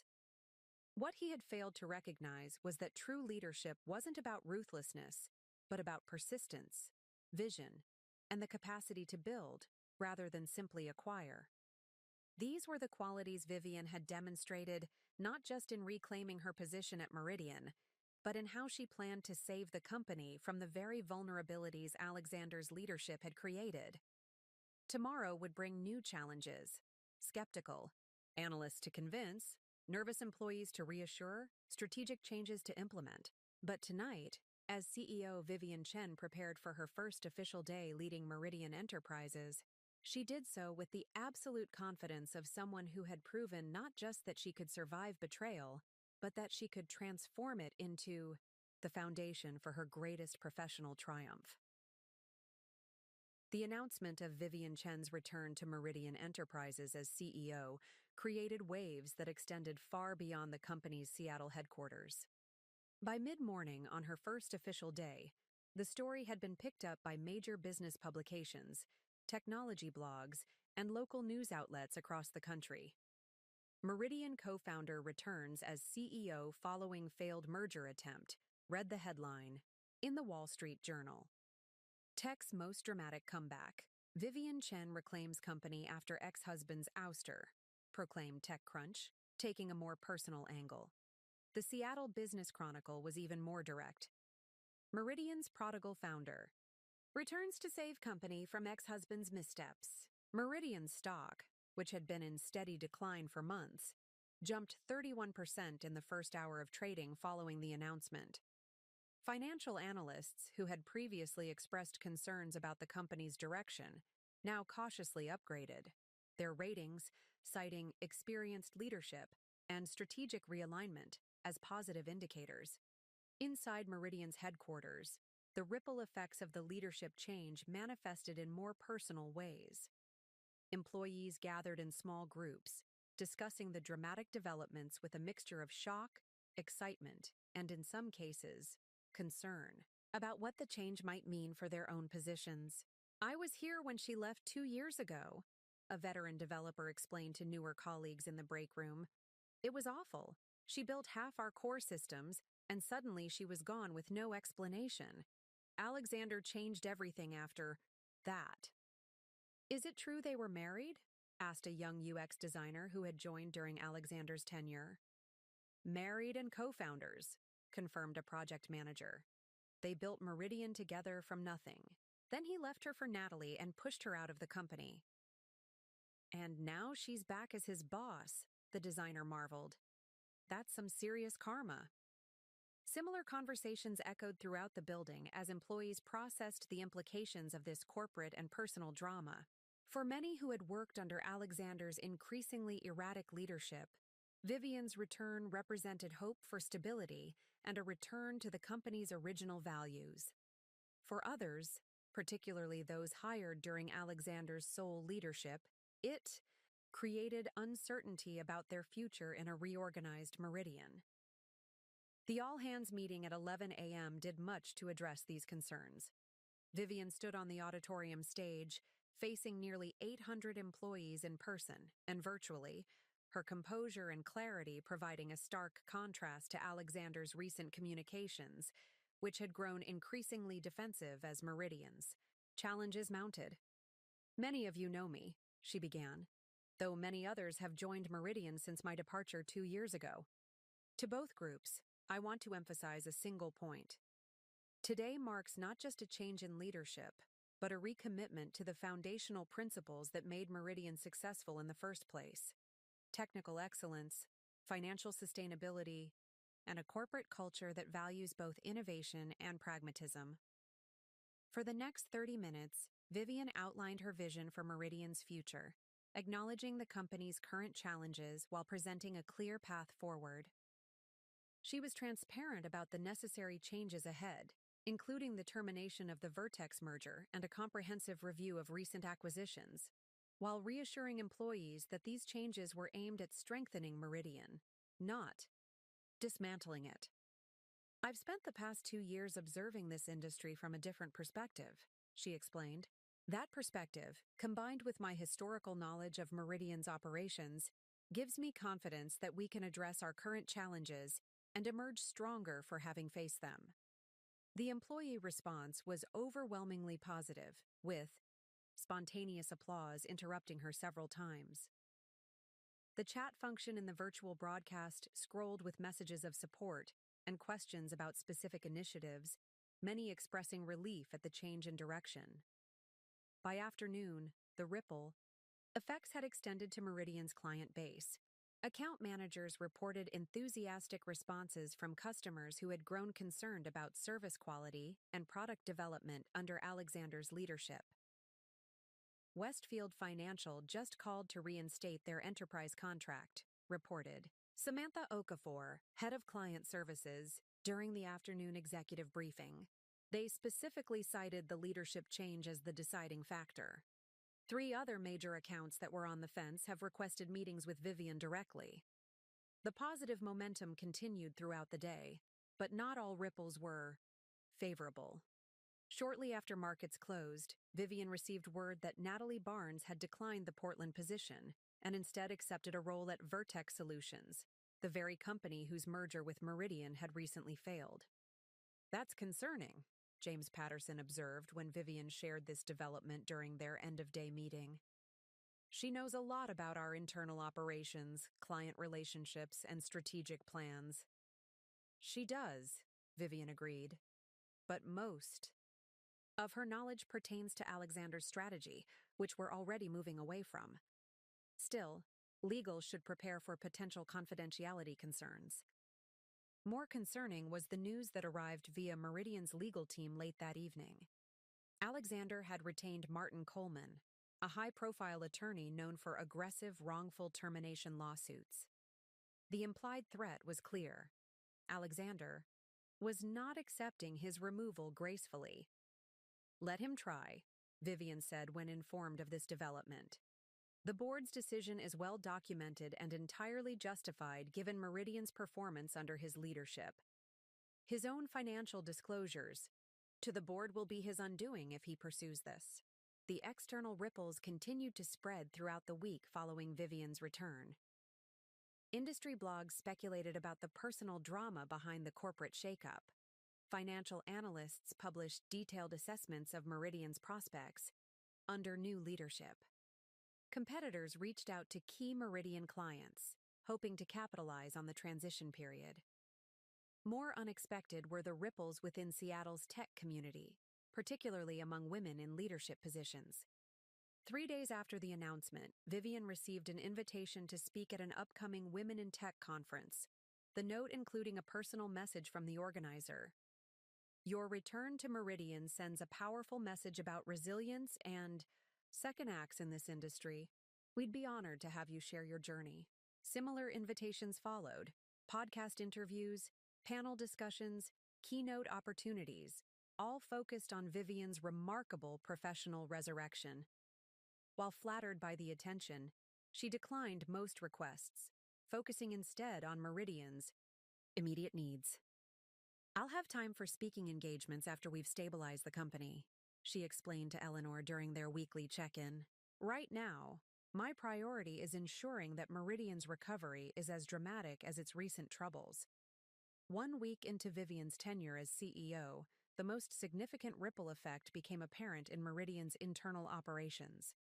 The atmosphere throughout the company had transformed, tension replaced by tentative optimism, departmental silos giving way to collaborative problem-solving, defensive posturing yielding to transparent assessment of challenges.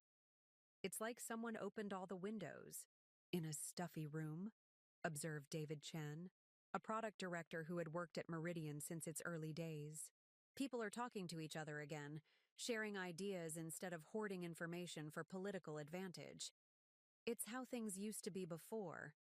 He trailed off, but Vivian understood the unspoken reference to Alexander's leadership style, which had increasingly fostered competition rather than collaboration among teams. The ripple effects extended beyond Meridian to Vivian's personal life as well. Friends who had supported her through the devastating period following Alexander's betrayal now celebrated her triumphant return. Family members who had worried about her during those dark days expressed pride in her resilience.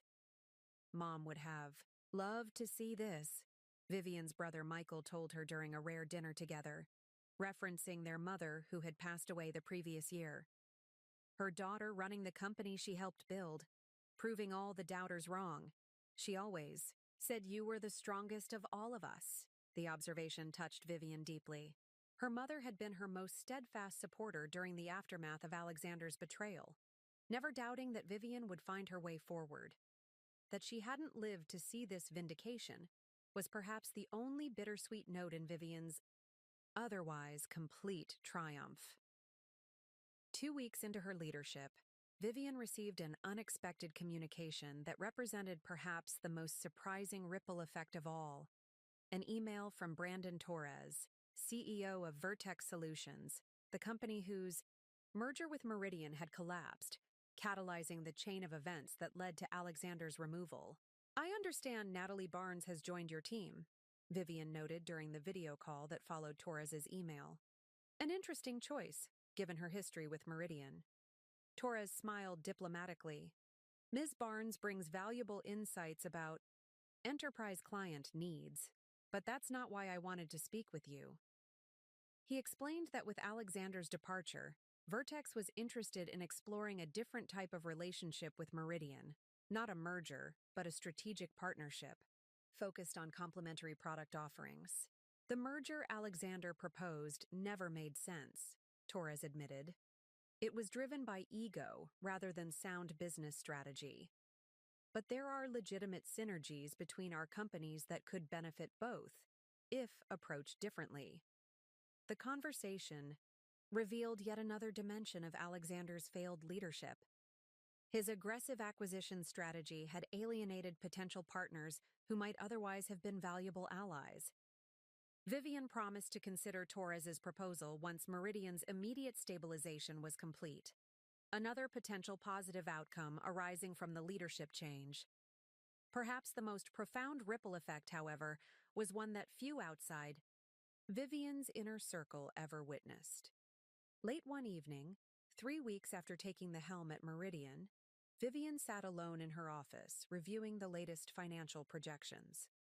The immediate crisis had been averted through Horizon's investment, and the company was showing early signs of recovery under her leadership. Alexander nodded, a muscle working in his jaw as he gathered his thoughts. I've also dissolved my relationship with Natalie, he added, the personal revelation unexpected in this setting.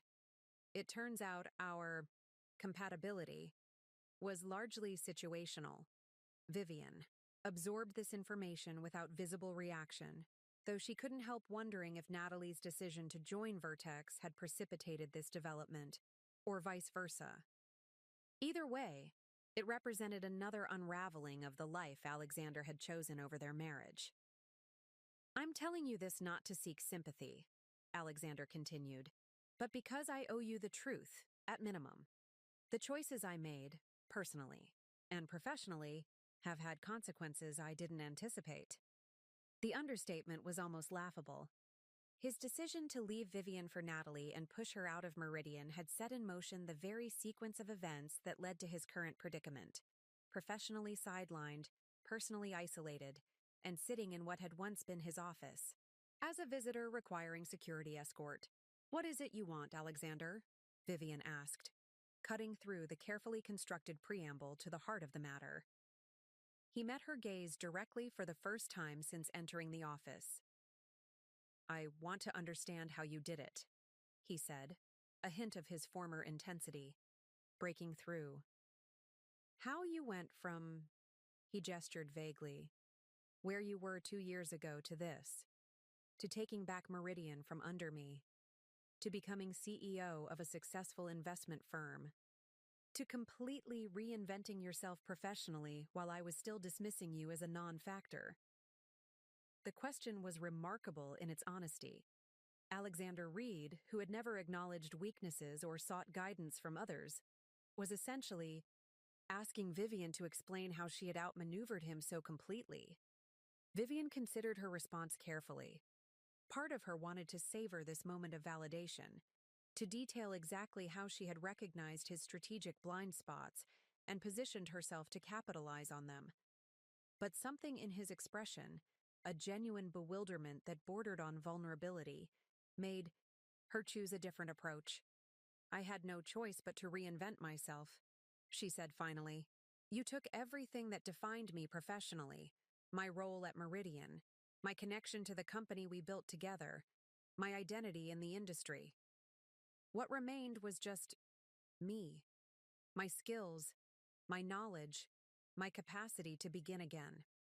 She stood, moving to the window that overlooked the Seattle skyline before continuing. When you have nothing left to lose, you gain a certain clarity.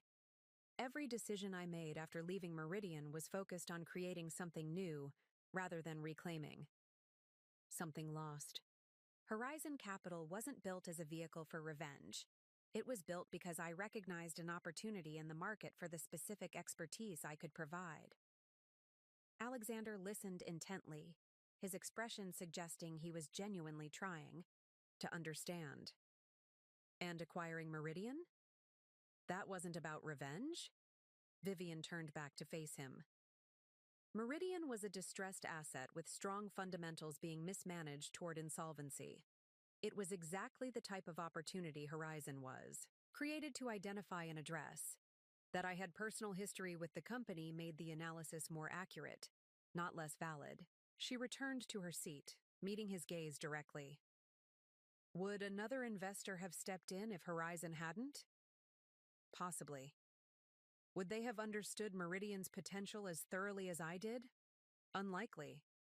My history with this company was a competitive advantage in recognizing both its vulnerabilities and its unrealized value. Alexander absorbed this, his expression a complex mixture of respect and residual defensiveness. You make it sound inevitable, as if I was destined to fail and you to succeed. Not destined, Vivian corrected, but predictable, given our respective approaches. You pursued growth at any cost, leveraging the company beyond sustainable levels, to fuel acquisition after acquisition. I advocated for strategic growth balanced with operational excellence. The market ultimately confirmed which approach was sound. The assessment was clinical rather than accusatory, but Alexander flinched, slightly nonetheless. The board supported my strategy, he noted, a final attempt at justification. The board wasn't provided with complete information, Vivian countered. The financial reports they received obscured the true extent of Meridian's leverage and the underperformance of acquired companies. That reality would have emerged eventually, with or without my involvement. Alexander fell silent, seemingly processing her words. When he spoke again, his tone had shifted from defensive to reflective. We built something remarkable together, he said quietly. Before everything changed. Meridian was the best of both of us. Your technical vision and operational discipline combined with my market instincts and client relationships. The acknowledgement of their former complementary partnership, something Alexander had systematically erased from Meridian's narrative after her departure, caught Vivian by surprise. Yes, we did, she agreed, a hint of the old connection briefly resurfacing between them. And I destroyed it, Alexander continued, the admission clearly difficult for him. Not just our marriage, but the partnership that made Meridian successful.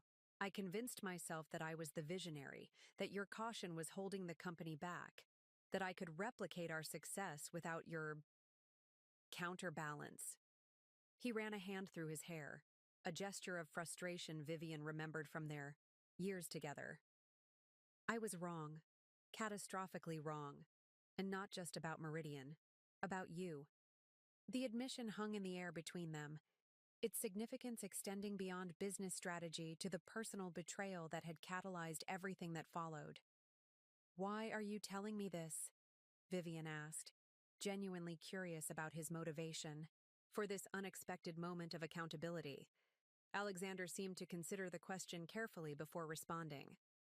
Because I need to say it out loud, to you specifically. Because acknowledging the magnitude of my miscalculation is the first step toward whatever comes next for me professionally. And because, he hesitated briefly, because you deserve to hear it after everything. Vivian studied him, trying to discern whether this apparent contrition was genuine or merely a tactical maneuver. The Alexander she had married had been capable of remarkable charm when it served his purposes.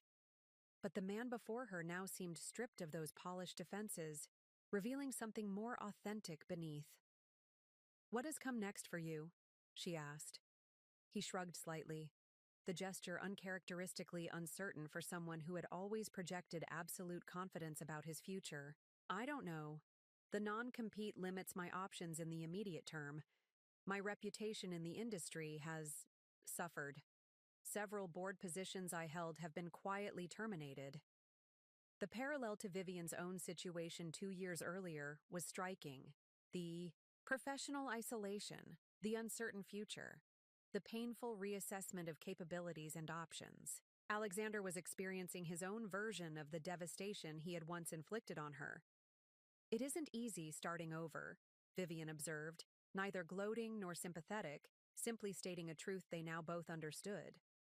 "No," Alexander agreed, "but you managed it. Rather spectacularly, in fact." A silence fell between them. Not the tense, angry silence of their boardroom confrontation, but something more contemplative, as two people who had once shared everything now found themselves on opposite sides of a chasm largely of one person's creation. "I should go," Alexander said finally, rising from his chair. "Thank you for seeing me. I know you had no obligation to do so." Vivian stood as well, maintaining the professional distance that now defined their relationship. "What did you hope to gain from this conversation, Alexander?" "Really?" He paused at the door, considering her question with unexpected thoughtfulness. "Closure, perhaps. Understanding. Or maybe just the chance to look you in the eye and acknowledge that you proved me wrong in every possible way." It was, perhaps, the most honest thing he had said to her in years, an unvarnished recognition of how completely his assessment of her had been proven wrong.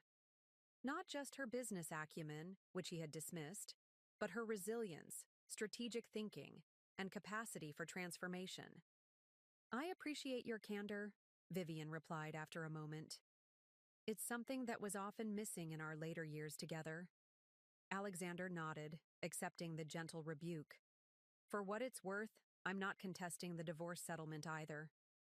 My attorney advised fighting for a larger share given Meridian's increased valuation under your leadership, but that seemed—" He searched for the right word.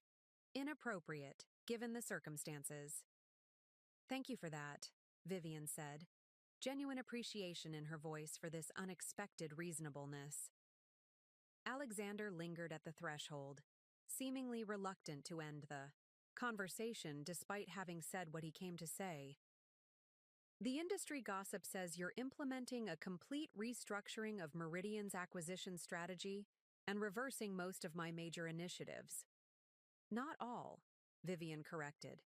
"But yes, we're pivoting toward sustainable growth rather than expansion at any cost. The market has responded favorably." "I've noticed," he said wryly. "My remaining Meridian shares are finally worth something again."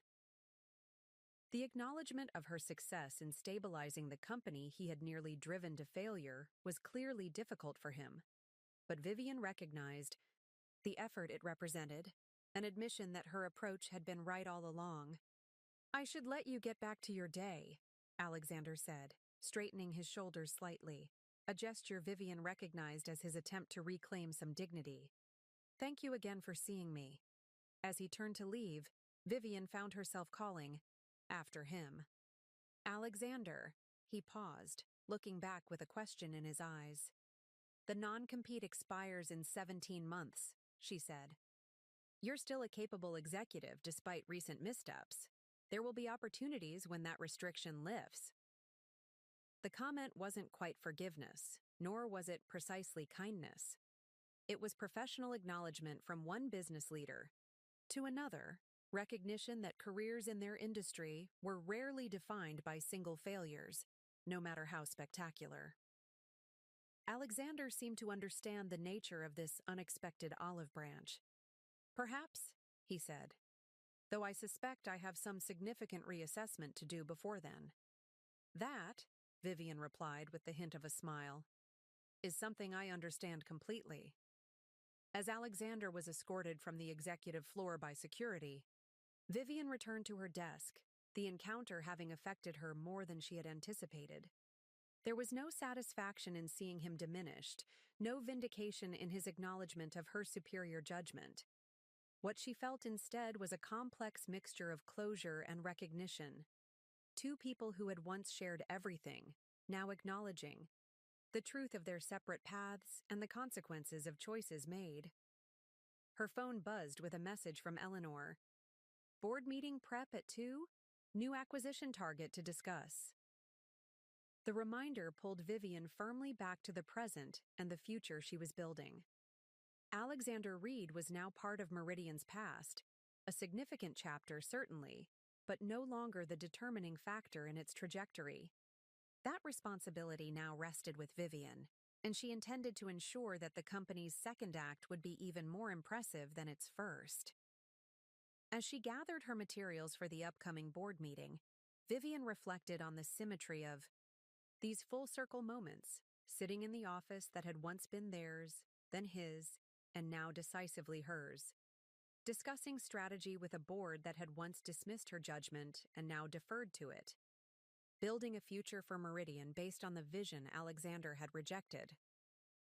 The confrontation she had just navigated represented not just the closing of one chapter, but the confident beginning of another, one in which Vivian Chen would lead Meridian Enterprises forward, unburdened by the ghosts of betrayal and focused entirely on the substantial opportunities that lay ahead. 3 months into Vivian's leadership, Meridian Enterprises had undergone a profound metamorphosis. The transformation extended far beyond financial statements and organizational charts.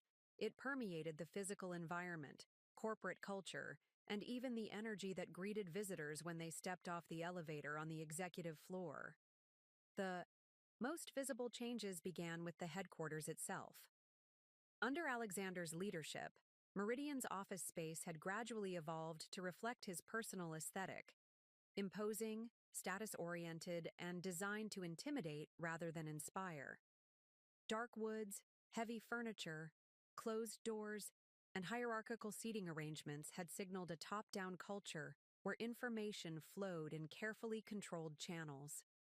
Vivian's first major facilities project had been to literally open up these spaces, removing physical barriers that reinforce separation between departments and leadership levels. The executive floor, once a fortress of closed doors and administrative gatekeepers, was reconfigured with glass partitions and collaborative workspaces. Vivian's own office remained, but with transparent walls and a policy that prioritized accessibility over executive isolation.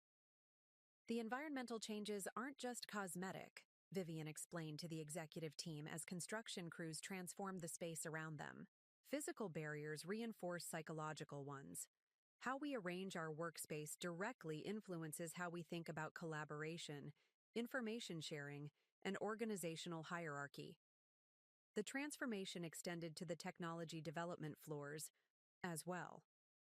The rigid cubicle structure that Alexander had gradually imposed was replaced with a more flexible arrangement of team pods, quiet focus areas, and communal spaces designed to facilitate both concentration and collaboration as needed. "I can't believe the difference," remarked Raj Patel, a senior developer who had been with Meridian since before Vivian's departure. Under Alexander, it felt like we were working in isolation chambers. Ideas stayed trapped in individual departments. Now it feels like ideas can breathe and evolve across boundaries again. The physical redesign was backed by substantial technology upgrades, another area that had stagnated under Alexander's leadership, as resources were diverted to acquisitions rather than infrastructure. Vivian authorized a comprehensive overhaul of Meridian's internal systems, prioritizing tools that facilitated collaboration, transparent project tracking, and cross-functional communication. But perhaps the most profound environmental transformation was in the intangible atmosphere that permeated Meridian's offices, the nervous tension that had characterized Alexander's final year, when employees carefully guarded information, avoided challenging leadership directives, and focused on political survival rather than innovation, had dissipated remarkably. Quickly. In its place emerged a renewed energy, a sense of possibility that longtime employees recognized from Meridian's early days when Vivian and Alexander had led as true partners. The difference was palpable to anyone who had experienced both eras. "It's like we can breathe again," observed Diane Matthews during a check-in with Vivian. "People are excited to come to work. They're volunteering ideas in meetings instead of waiting to be called on. They're collaborating across departments without being forced to." This cultural shift wasn't accidental. Vivian had deliberately modeled the behaviors she wanted to see throughout the organization. asking questions rather than issuing directives, acknowledging uncertainty where it existed rather than projecting false confidence, and explicitly valuing diverse perspectives in decision-making processes. The transformation extended to Meridian's meeting culture as well. The lengthy, presentation-heavy sessions that had become standard under Alexander's leadership were replaced by focused discussions with clear objectives and broad participation. Status meetings were conducted via collaborative documents rather than time-consuming in-person updates.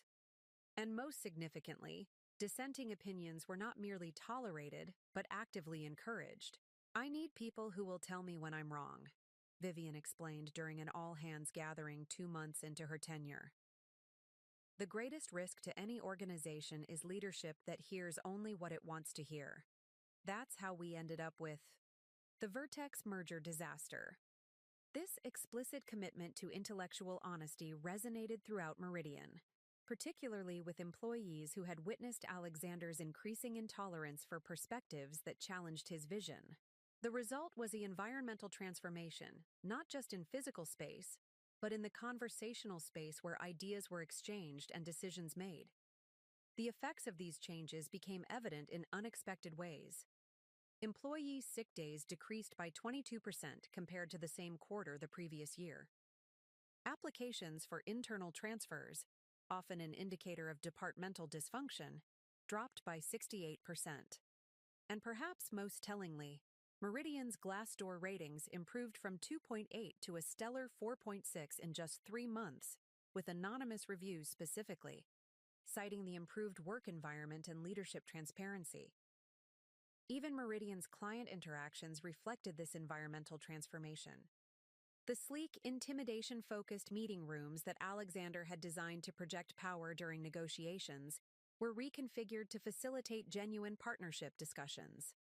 The change was subtle but significant, replacing the massive boardroom table with modular furniture that could be arranged based on the nature of the conversation, adding interactive technology that enabled real-time collaboration, ensuring equal sightlines and comfortable seating for all participants rather than elevated positions for Meridian representatives.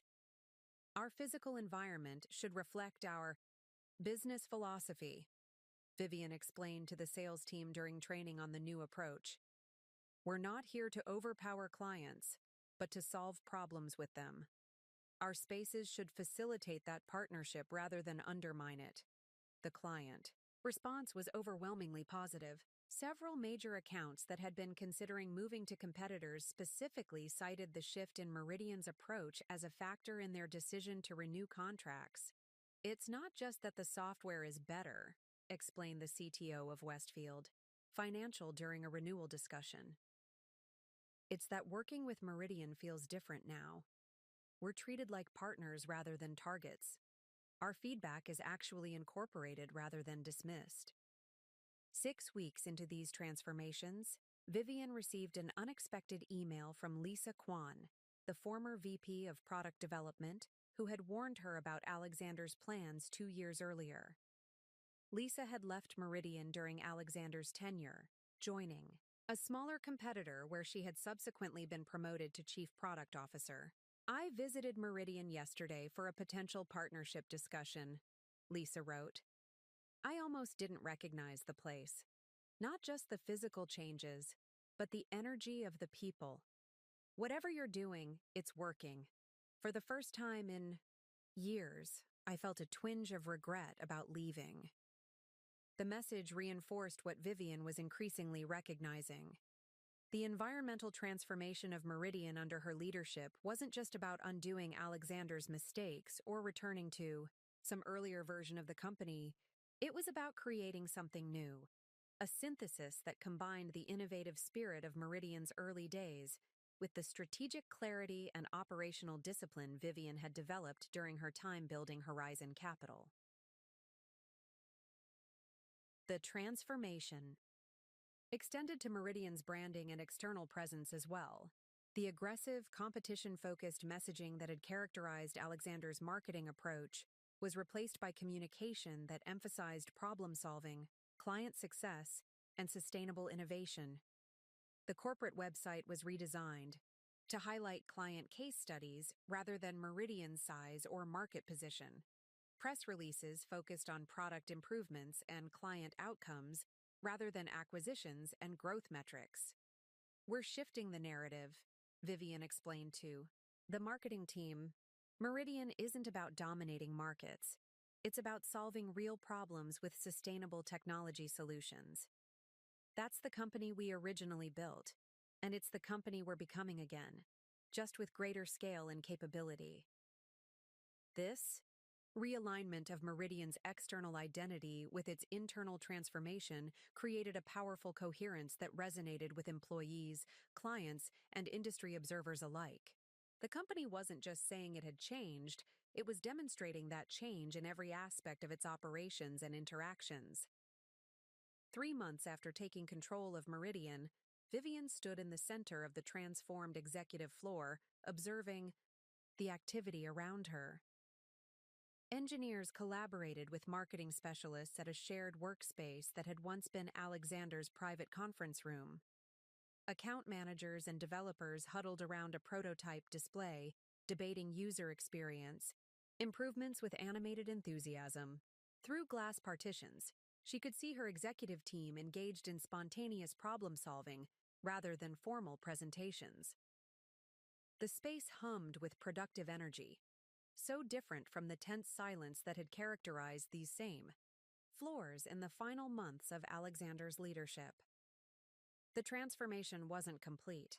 There were still pockets of resistance, departments that clung to old ways of working, individuals who remained skeptical about the new direction.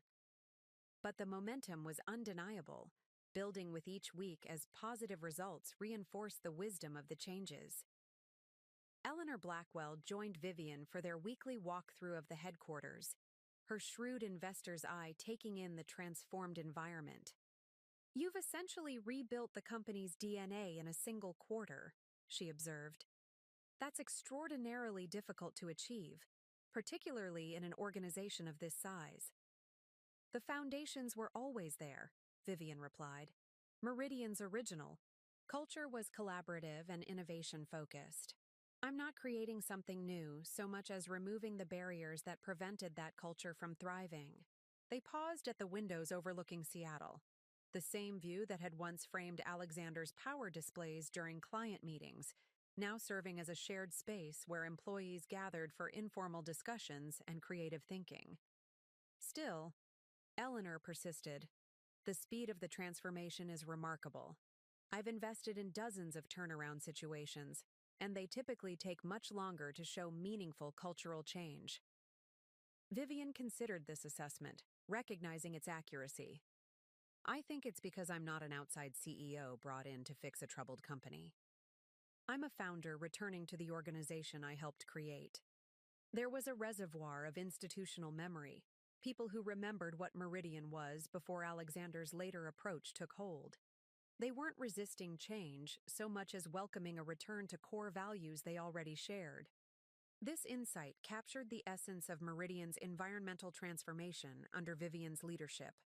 Not a revolution imposed from above, but a reconnection with founding principles that had been obscured but never fully erased during Alexander's tenure. The physical changes to workspace, the technological upgrades, the shifts in meeting culture and decision-making processes all were expressions of this fundamental realignment with Meridian's original DNA. As Vivian and Eleanor continued their tour of the transformed headquarters, they passed the office that had once been Alexander's domain, now a collaborative innovation lab where cross-functional teams tackled the company's most challenging problems. The symbolic significance wasn't lost on either woman. The space once reserved for individual power was now dedicated to collective intelligence. The environmental transformation of Meridian Enterprises under Vivian's leadership had indeed been remarkably swift and comprehensive. But its true significance lay not in the changed physical spaces or reorganized departments, but in how these environmental shifts enabled and reinforced a deeper transformation in how Meridian functioned, innovated, and engaged with both employees and clients. This was no mere cosmetic renovation. but a fundamental reimagining of what Meridian could be. A vision that Vivian had carried with her through the darkest days after Alexander's betrayal, and was now bringing to life with the full resources and authority of her position as CEO. 6 months after Vivian Chen assumed leadership of Meridian Enterprises, the quarterly earnings call provided undeniable evidence of the company's remarkable transformation. Financial analysts who had been skeptical about yet another leadership change now found themselves confronted with metrics that told a compelling story of recovery and renewed growth. Meridian has achieved what few companies manage following a near crisis, noted Sarah Mendelson, senior technology analyst at Goldman Sachs, in her post-earnings report. Not merely stabilization, but a complete strategic realignment that has positioned them for sustainable growth. CEO Vivian Chen has effectively salvaged a company that was rapidly approaching a liquidity crisis under previous leadership. The numbers validated this assessment. Revenue had stabilized and begun growing again, with a 12% increase quarter over quarter. Operating margins had improved from a concerning 8% to a healthy 22% through strategic cost management and operational efficiencies. Most impressively, client retention had rebounded from 74% to 91%, a dramatic reversal of the downward trend that had characterized Alexander's final year. Our focus has been on fundamentals, Vivian explained during the earnings call, her confidence evident as she walked analysts through the results. Rather than pursuing growth at any cost, we've prioritized client satisfaction, product excellence, and strategic partnership development. The financial results reflect the wisdom of this balanced approach. The market responded enthusiastically, with Meridian's stock climbing 17% in the day following the earnings announcement. Financial news channels that had previously run segments questioning Meridian's viability now featured analysts praising its dramatic turnaround. Chen has essentially executed a masterclass in corporate recovery, observed Michael Fierro on CNBC's Closing Bell. She inherited a company with dangerous leverage levels, declining client satisfaction, and a failed merger attempt.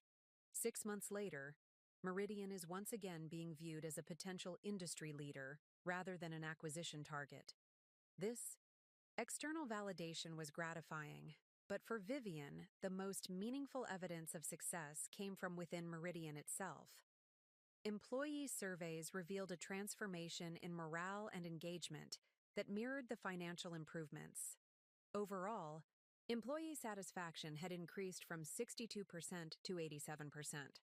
Reported incidents of workplace stress had decreased by 41%, and perhaps most tellingly, voluntary departures had dropped by 68% compared to the same period the previous year.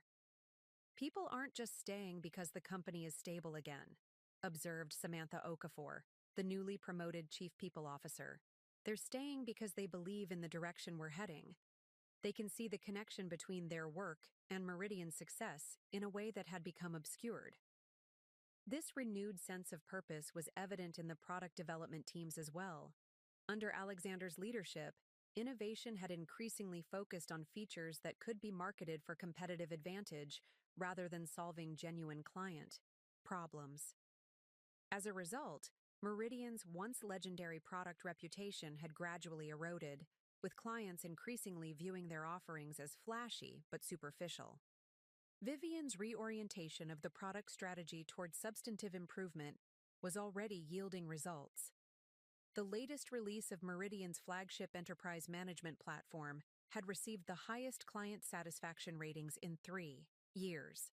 Industry reviewers noted the software's improved performance, intuitive design, and thoughtful integration of features that addressed long-standing client pain points. "It's like they're actually listening to us again," remarked the CIO of Barton Healthcare, a major Meridian client who had been considering switching providers before Vivian's return.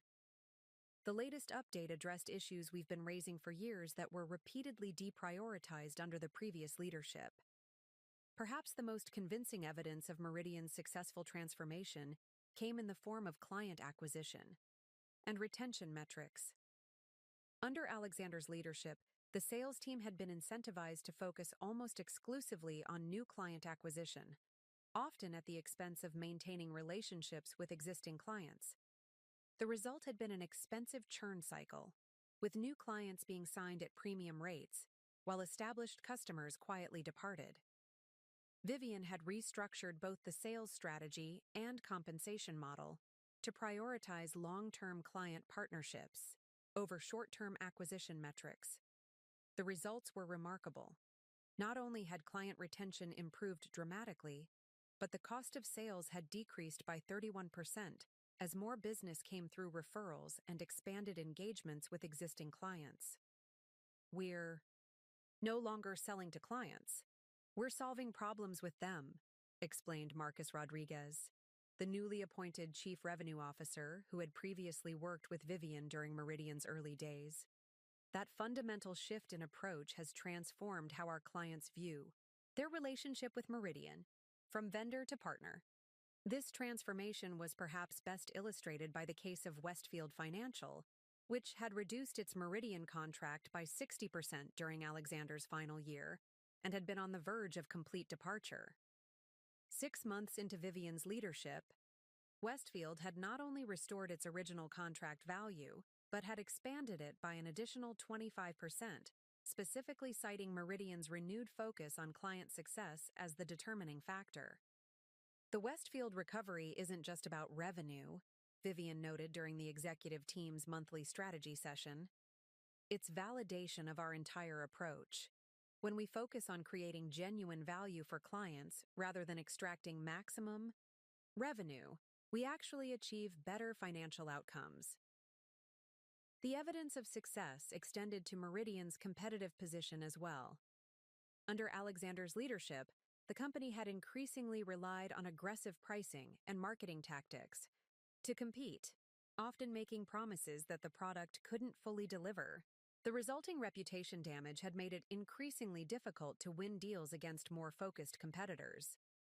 Vivian's strategic reset had repositioned Meridian in the market, emphasizing areas where the company could genuinely claim competitive advantage while being transparent about limitations. This authentic approach, combined with the substantial product improvements, had resulted in a 23% increase in competitive win rate despite less aggressive pricing. We're winning deals we would have lost 6 months ago, observed Raj Patel during a product strategy meeting. And more importantly, we're winning them for the right reasons, because our solution actually addresses the client's needs better than alternatives, not because we discounted deeper or promised features we haven't built yet. The financial markets had taken notice of these substantive improvements. Meridian's credit rating, which had been downgraded to near-junk status during Alexander's acquisition spree, had been upgraded twice in the past quarter.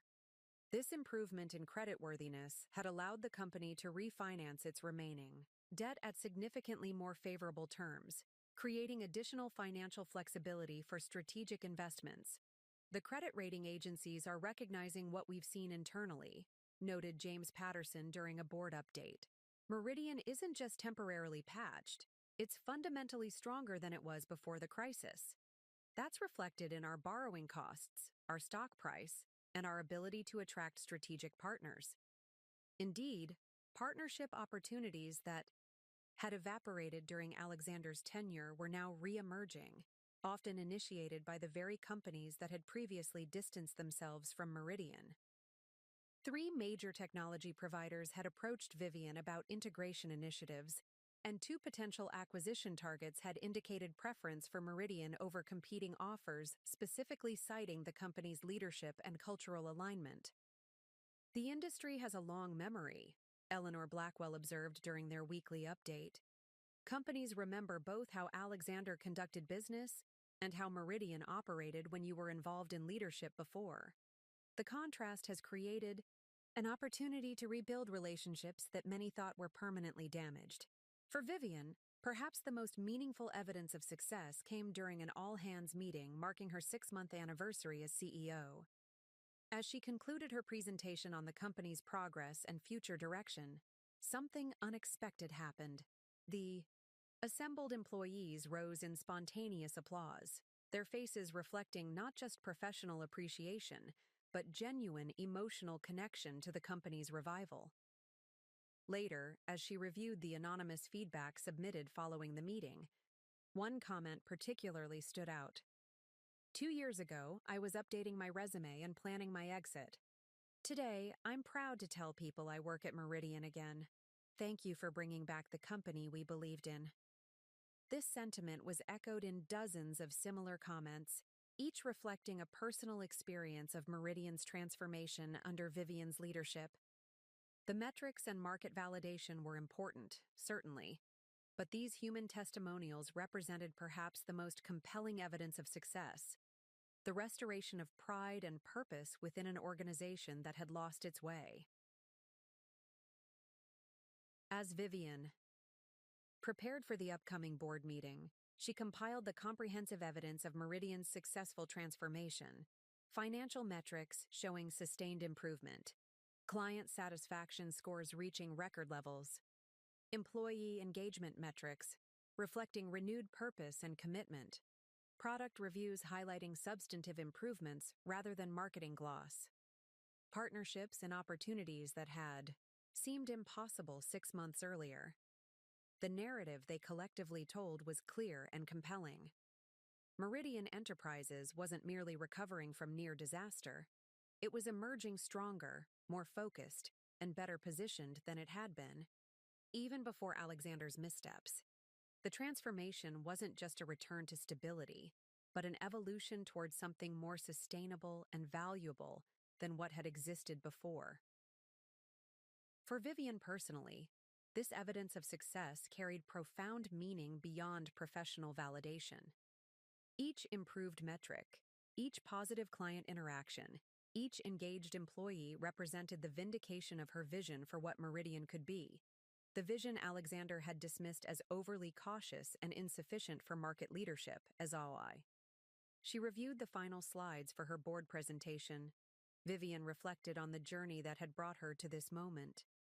The devastation of Alexander's betrayal, both personal and professional, had forced her to rebuild herself from the ground up.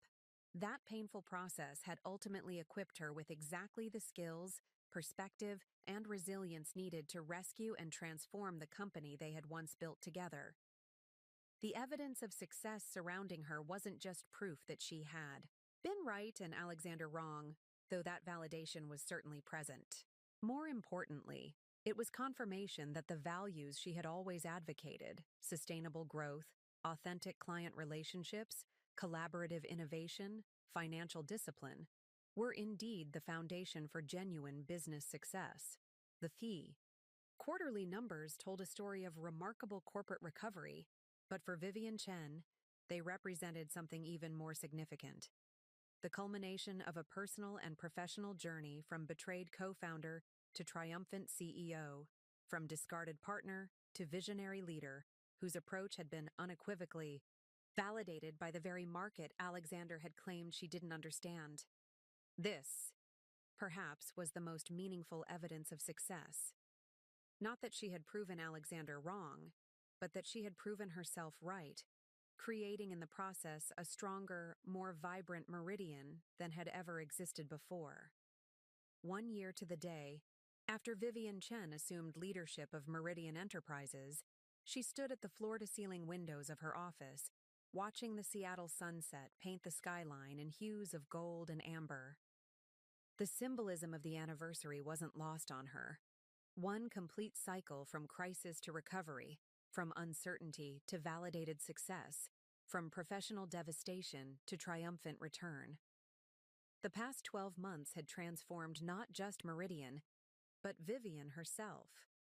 The woman who had entered this building as the new CEO, determined, strategic, and focused on reclaiming what had been taken from her, had evolved into something more complex and perhaps more powerful. The journey had changed, her in ways she was only now beginning to fully understand. A gentle knock at the door interrupted her reflection. Eleanor Blackwell entered, carrying a small gift bag and wearing an unusually warm smile. "I thought the occasion deserved acknowledgement," Eleanor said, placing the bag on Vivian's desk. 1 year of the most remarkable corporate turnaround I've witnessed in 3 decades of investing. Vivian opened the gift to find a beautiful crystal paperweight etched with a simple message: Vision vindicated. The sentiment brought an unexpected lump to her throat. "Thank you," she said, genuinely touched by the gesture from her typically reserved mentor and investor. "It's been quite a year."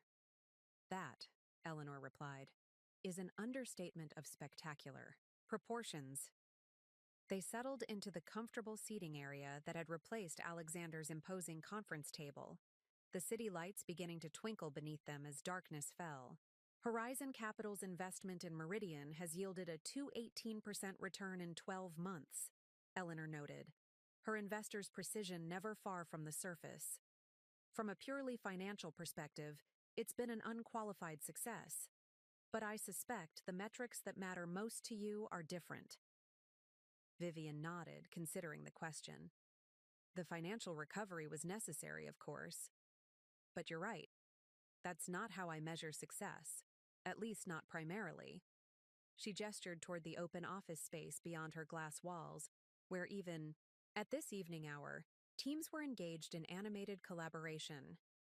"I measure it in the restoration of Meridian's culture, in products that genuinely solve client problems, in an organization that functions from authentic values rather than ego or acquisition metrics. And on a personal level?" Eleanor asked, her gaze shrewd but compassionate. "How do you measure the success of your own journey through all this?" The question struck at something Vivian had been contemplating as the anniversary approached: how to integrate the personal and professional dimensions of her remarkable year. "When Alexander left," she began carefully, "he took everything I thought defined me: my marriage, my role at Meridian, my professional identity. I measured my initial success by what I reclaimed. But somewhere along the way, that changed." Eleanor listened attentively as Vivian continued. "I realized I wasn't actually reclaiming anything. I was creating something new, a different version of Meridian, a different version of myself. Not a restoration, but a reinvention." This insight had been gradually forming throughout the year, crystallizing as Vivian recognized that her leadership of Meridian wasn't simply undoing Alexander's mistakes or returning to some earlier version of the company. It was synthesizing her original vision with everything she'd learned during her time building Horizon Capital, creating something stronger and more sustainable than what had existed before. "The personal vindication of proving Alexander wrong about my capabilities was satisfying," Vivian acknowledged with a smile. "I won't pretend it wasn't, but it was also surprisingly fleeting. What has proven more lasting is the discovery that his betrayal inadvertently led me to capacities and strengths I might never have developed otherwise." Eleanor nodded, understanding evident in her expression. Necessity as the mother of reinvention. "Exactly," Vivian agreed. "If Alexander hadn't pushed me out of Meridian, I never would have built Horizon Capital. I never would have developed the investment expertise that eventually allowed me to recognize Meridian's vulnerability and position myself to step in. The very skills needed to save Meridian were ones I acquired only because I was forced to start over." The irony wasn't lost on either woman. Alexander's attempt to eliminate Vivian professionally had instead catalyzed her evolution into precisely the leader capable of rescuing Meridian from his mismanagement. "There's a certain poetic justice in that," Eleanor observed. "There is," Vivian agreed. "But what I find more meaningful is the integration of those experiences into something constructive. The pain of betrayal transformed into capacity for leadership, the professional setback converted into strategic advantage, the personal loss evolving into independence I might never have claimed otherwise." As they spoke, Vivian's assistant appeared, at the door with a subtle gesture indicating an important call. Eleanor rose to leave, squeezing Vivian's shoulder briefly, a rare physical gesture from the typically reserved investor. "You've done something extraordinary here, Vivian. Not just with Meridian, but with your own story. Not many people manage to transform betrayal into triumph so completely." After Eleanor's departure, Vivian took the call, a major client confirming expansion of their Meridian contract to international offices. Another success, another validation of the company's renewed direction under her leadership. When she hung up, Vivian found herself drawn back to the windows, to the cityscape now fully illuminated against the night sky. 1 year ago, she had stood in this same spot, looking out at these same lights, feeling the weight of responsibility for a company in crisis. She had carried with her then the scars of Alexander's betrayal, the determination to prove him wrong, the fire of reclaiming what had been taken from her. Now those motivations had evolved into something more nuanced and perhaps more powerful. The desire to prove Alexander wrong had been satisfied and then transcended, replaced by a vision that had nothing to do with him and everything to do with what Meridian could become under leadership that valued sustainable growth over ego-driven expansion. Vivian's phone buzzed with a text message from James Patterson. Board review packet looks excellent. Looking forward to celebrating the 1-year milestone tomorrow. You've achieved the impossible. The affirmation brought a smile to Vivian's face, but also a moment of reflection on how her relationship with validation had changed over the past year. Early in her return to Meridian, external confirmation of her success had been crucial, evidence that her judgment had been right, that her capabilities were real, that Alexander's dismissal of her potential had been catastrophically wrong. Now, 12 months later, she found herself less invested in external validation and more centered in her own assessment of what mattered. Meridian was thriving not because it proved Alexander wrong, but because Vivian's leadership approach was fundamentally sound, focused on creating genuine value rather than the appearance of success. This shift from external to internal validation represented perhaps the most significant evolution in Vivian's personal journey. The woman who had once been devastated by Alexander's rejection now stood complete in herself, her worth no longer tethered to his or anyone else's assessment. As she gathered her things to leave for the evening, Vivian noticed a small frame on her desk that hadn't been there earlier. Clearly another anniversary gift, this one from her executive team. It contained a simple quote attributed to Roman philosopher Seneca: "Difficulties strengthen the mind as labor does the body." The sentiment resonated deeply. The difficulties she had faced, Alexander's betrayal, professional exile, the painful rebuilding of her identity, had indeed strengthened not just her mind, but her entire approach to leadership and life. The labor of transformation, both personal and professional, had produced capacities she might never have developed in more comfortable circumstances. Driving home through Seattle's evening traffic, Vivian reflected on the integration of these seemingly contradictory parts of her journey. The devastation that had once felt like an ending had become the catalyst for a new beginning. The betrayal meant to diminish her had instead expanded her capabilities. The professional exile intended to render her irrelevant had created the conditions for her triumphant return. This integration of apparent opposites, pain and growth, setback and opportunity, ending and beginning, had produced not just Vivian's personal transformation, but Meridian's organizational rebirth as well. The company's culture now reflected this same synthesis, combining the innovative spirit of its founding days with the strategic discipline Vivian had developed during her time building Horizon Capital.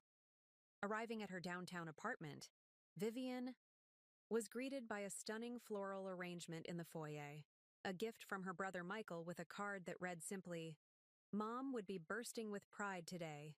So am I." The personal acknowledgement touched her deeply. Throughout the intense focus on Meridian's transformation, Vivian had maintained close connections with the small circle of family and friends who had supported her during her darkest days after Alexander's betrayal. Their presence in her life represented another form of integration, the balance between professional achievement and personal relationships that she had sometimes neglected during Meridian's early years. Later that evening, as Vivian prepared materials for the next day's board meeting commemorating her first year as CEO, She found herself drawn to an article that had appeared in that morning's Seattle Business Chronicle. Meridian's Renaissance: How Vivian Chen Transformed Betrayal into Billion-Dollar Success. The headline made her smile. Journalists did love their dramatic narratives. But as she skimmed the article, she found it captured something essential about her journey. The writer had interviewed several Meridian employees, clients, and industry analysts, weaving together a narrative that extended beyond business metrics to the human dimension of the company's transformation. Chen's leadership represents a new model of corporate resilience, the article concluded. Not the ego-driven, acquisition-obsessed approach that nearly destroyed Meridian, but a balanced vision that values sustainable growth, authentic client relationships, and organizational health. In proving her ex-husband catastrophically wrong about her capabilities, Chen has simultaneously validated a leadership approach that the technology industry desperately needs. The assessment was gratifying, particularly the recognition that what had occurred at Meridian wasn't just a personal vindication, but a validation of an entire leadership philosophy, one that prioritized genuine value creation over the appearance of success, sustainable growth over reactive expansion, and collaborative innovation over top-down control. As midnight approached on this significant anniversary, Vivian allowed herself a final moment of reflection. The journey from devastated ex-wife to triumphant CEO had not been what she would have chosen. The pain of betrayal too acute, the professional setback too severe, the personal loss too profound. Yet standing on the other side of that transformation, she could acknowledge that these very difficulties had forged something extraordinary, both in herself and in the company she now led. The Vivian Chen who had sobbed on her bedroom floor as Alexander packed his suitcase could never have imagined the woman she would become through that crucible. Stronger, certainly, but also more authentic, more purposeful, and paradoxically, more compassionate, even toward Alexander himself. Their final conversation months earlier had revealed a man beginning to recognize the magnitude of his miscalculation, not just in dismissing Vivian's capabilities, but in the fundamental values that had guided his leadership. There had been no satisfaction in witnessing his diminishment, only a quiet acknowledgement that consequences inevitably follow choices. Vivian's phone buzzed with a calendar reminder for tomorrow. 1-year anniversary board presentation, 9 a.m. The agenda included her vision for Meridian's next stage of growth, building on the successful foundation established during this transformative year. That future-focused orientation captured perhaps the most significant aspect of Vivian's personal and professional integration. She was no longer defined by her past with Alexander, or even by her triumphant return to Meridian. She had moved beyond reaction to creation, beyond reclamation to innovation, beyond proving Alexander wrong to proving herself right in ways that transcended their shared history. As she finalized her presentation for the board meeting, Vivian included a slide she had deliberated over for days, a simple statement of Meridian's renewed purpose under her leadership.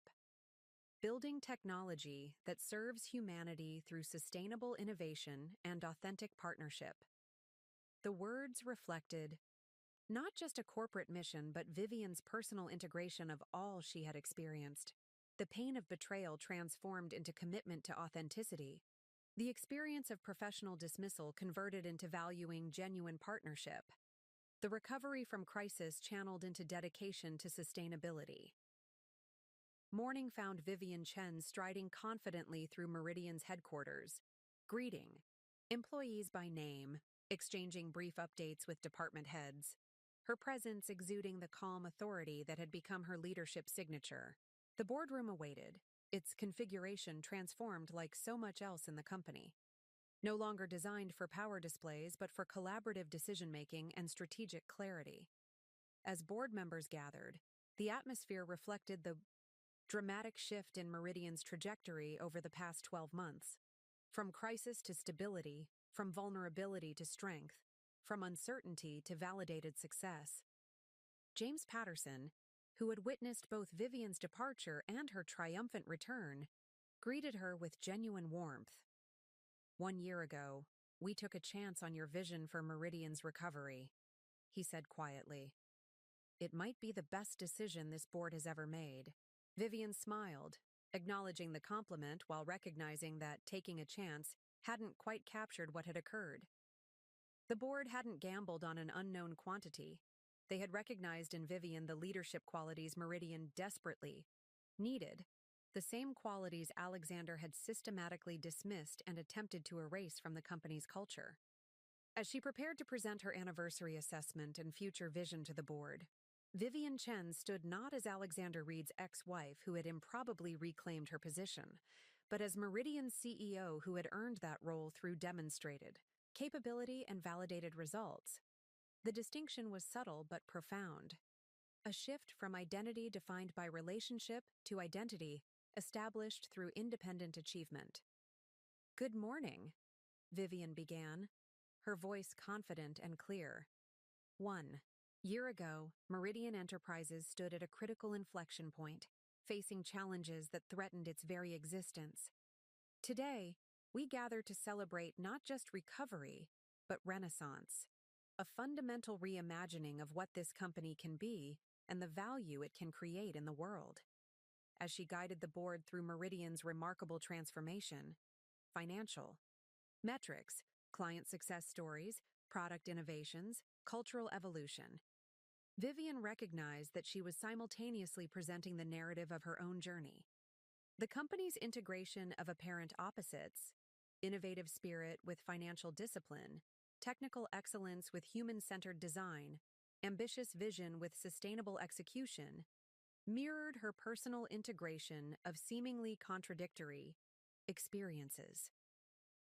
The betrayal that had once threatened to destroy her had become the catalyst for her greatest achievements. The professional dismissal meant to render her irrelevant had created the conditions for her most significant contributions. The personal loss that had seemed devastating had ultimately led to a more authentic and powerful sense of self. This integration of past and present, pain and purpose, ending and beginning, represented the true culmination of Vivian Chen's extraordinary journey. Not merely surviving betrayal, but transforming it into the foundation for unprecedented success. Not simply reclaiming what had been taken, but creating something far more valuable in its place. Not just proving Alexander wrong, but validating a vision that transcended their shared history and pointed toward a future limited only by imagination and the courage to pursue it.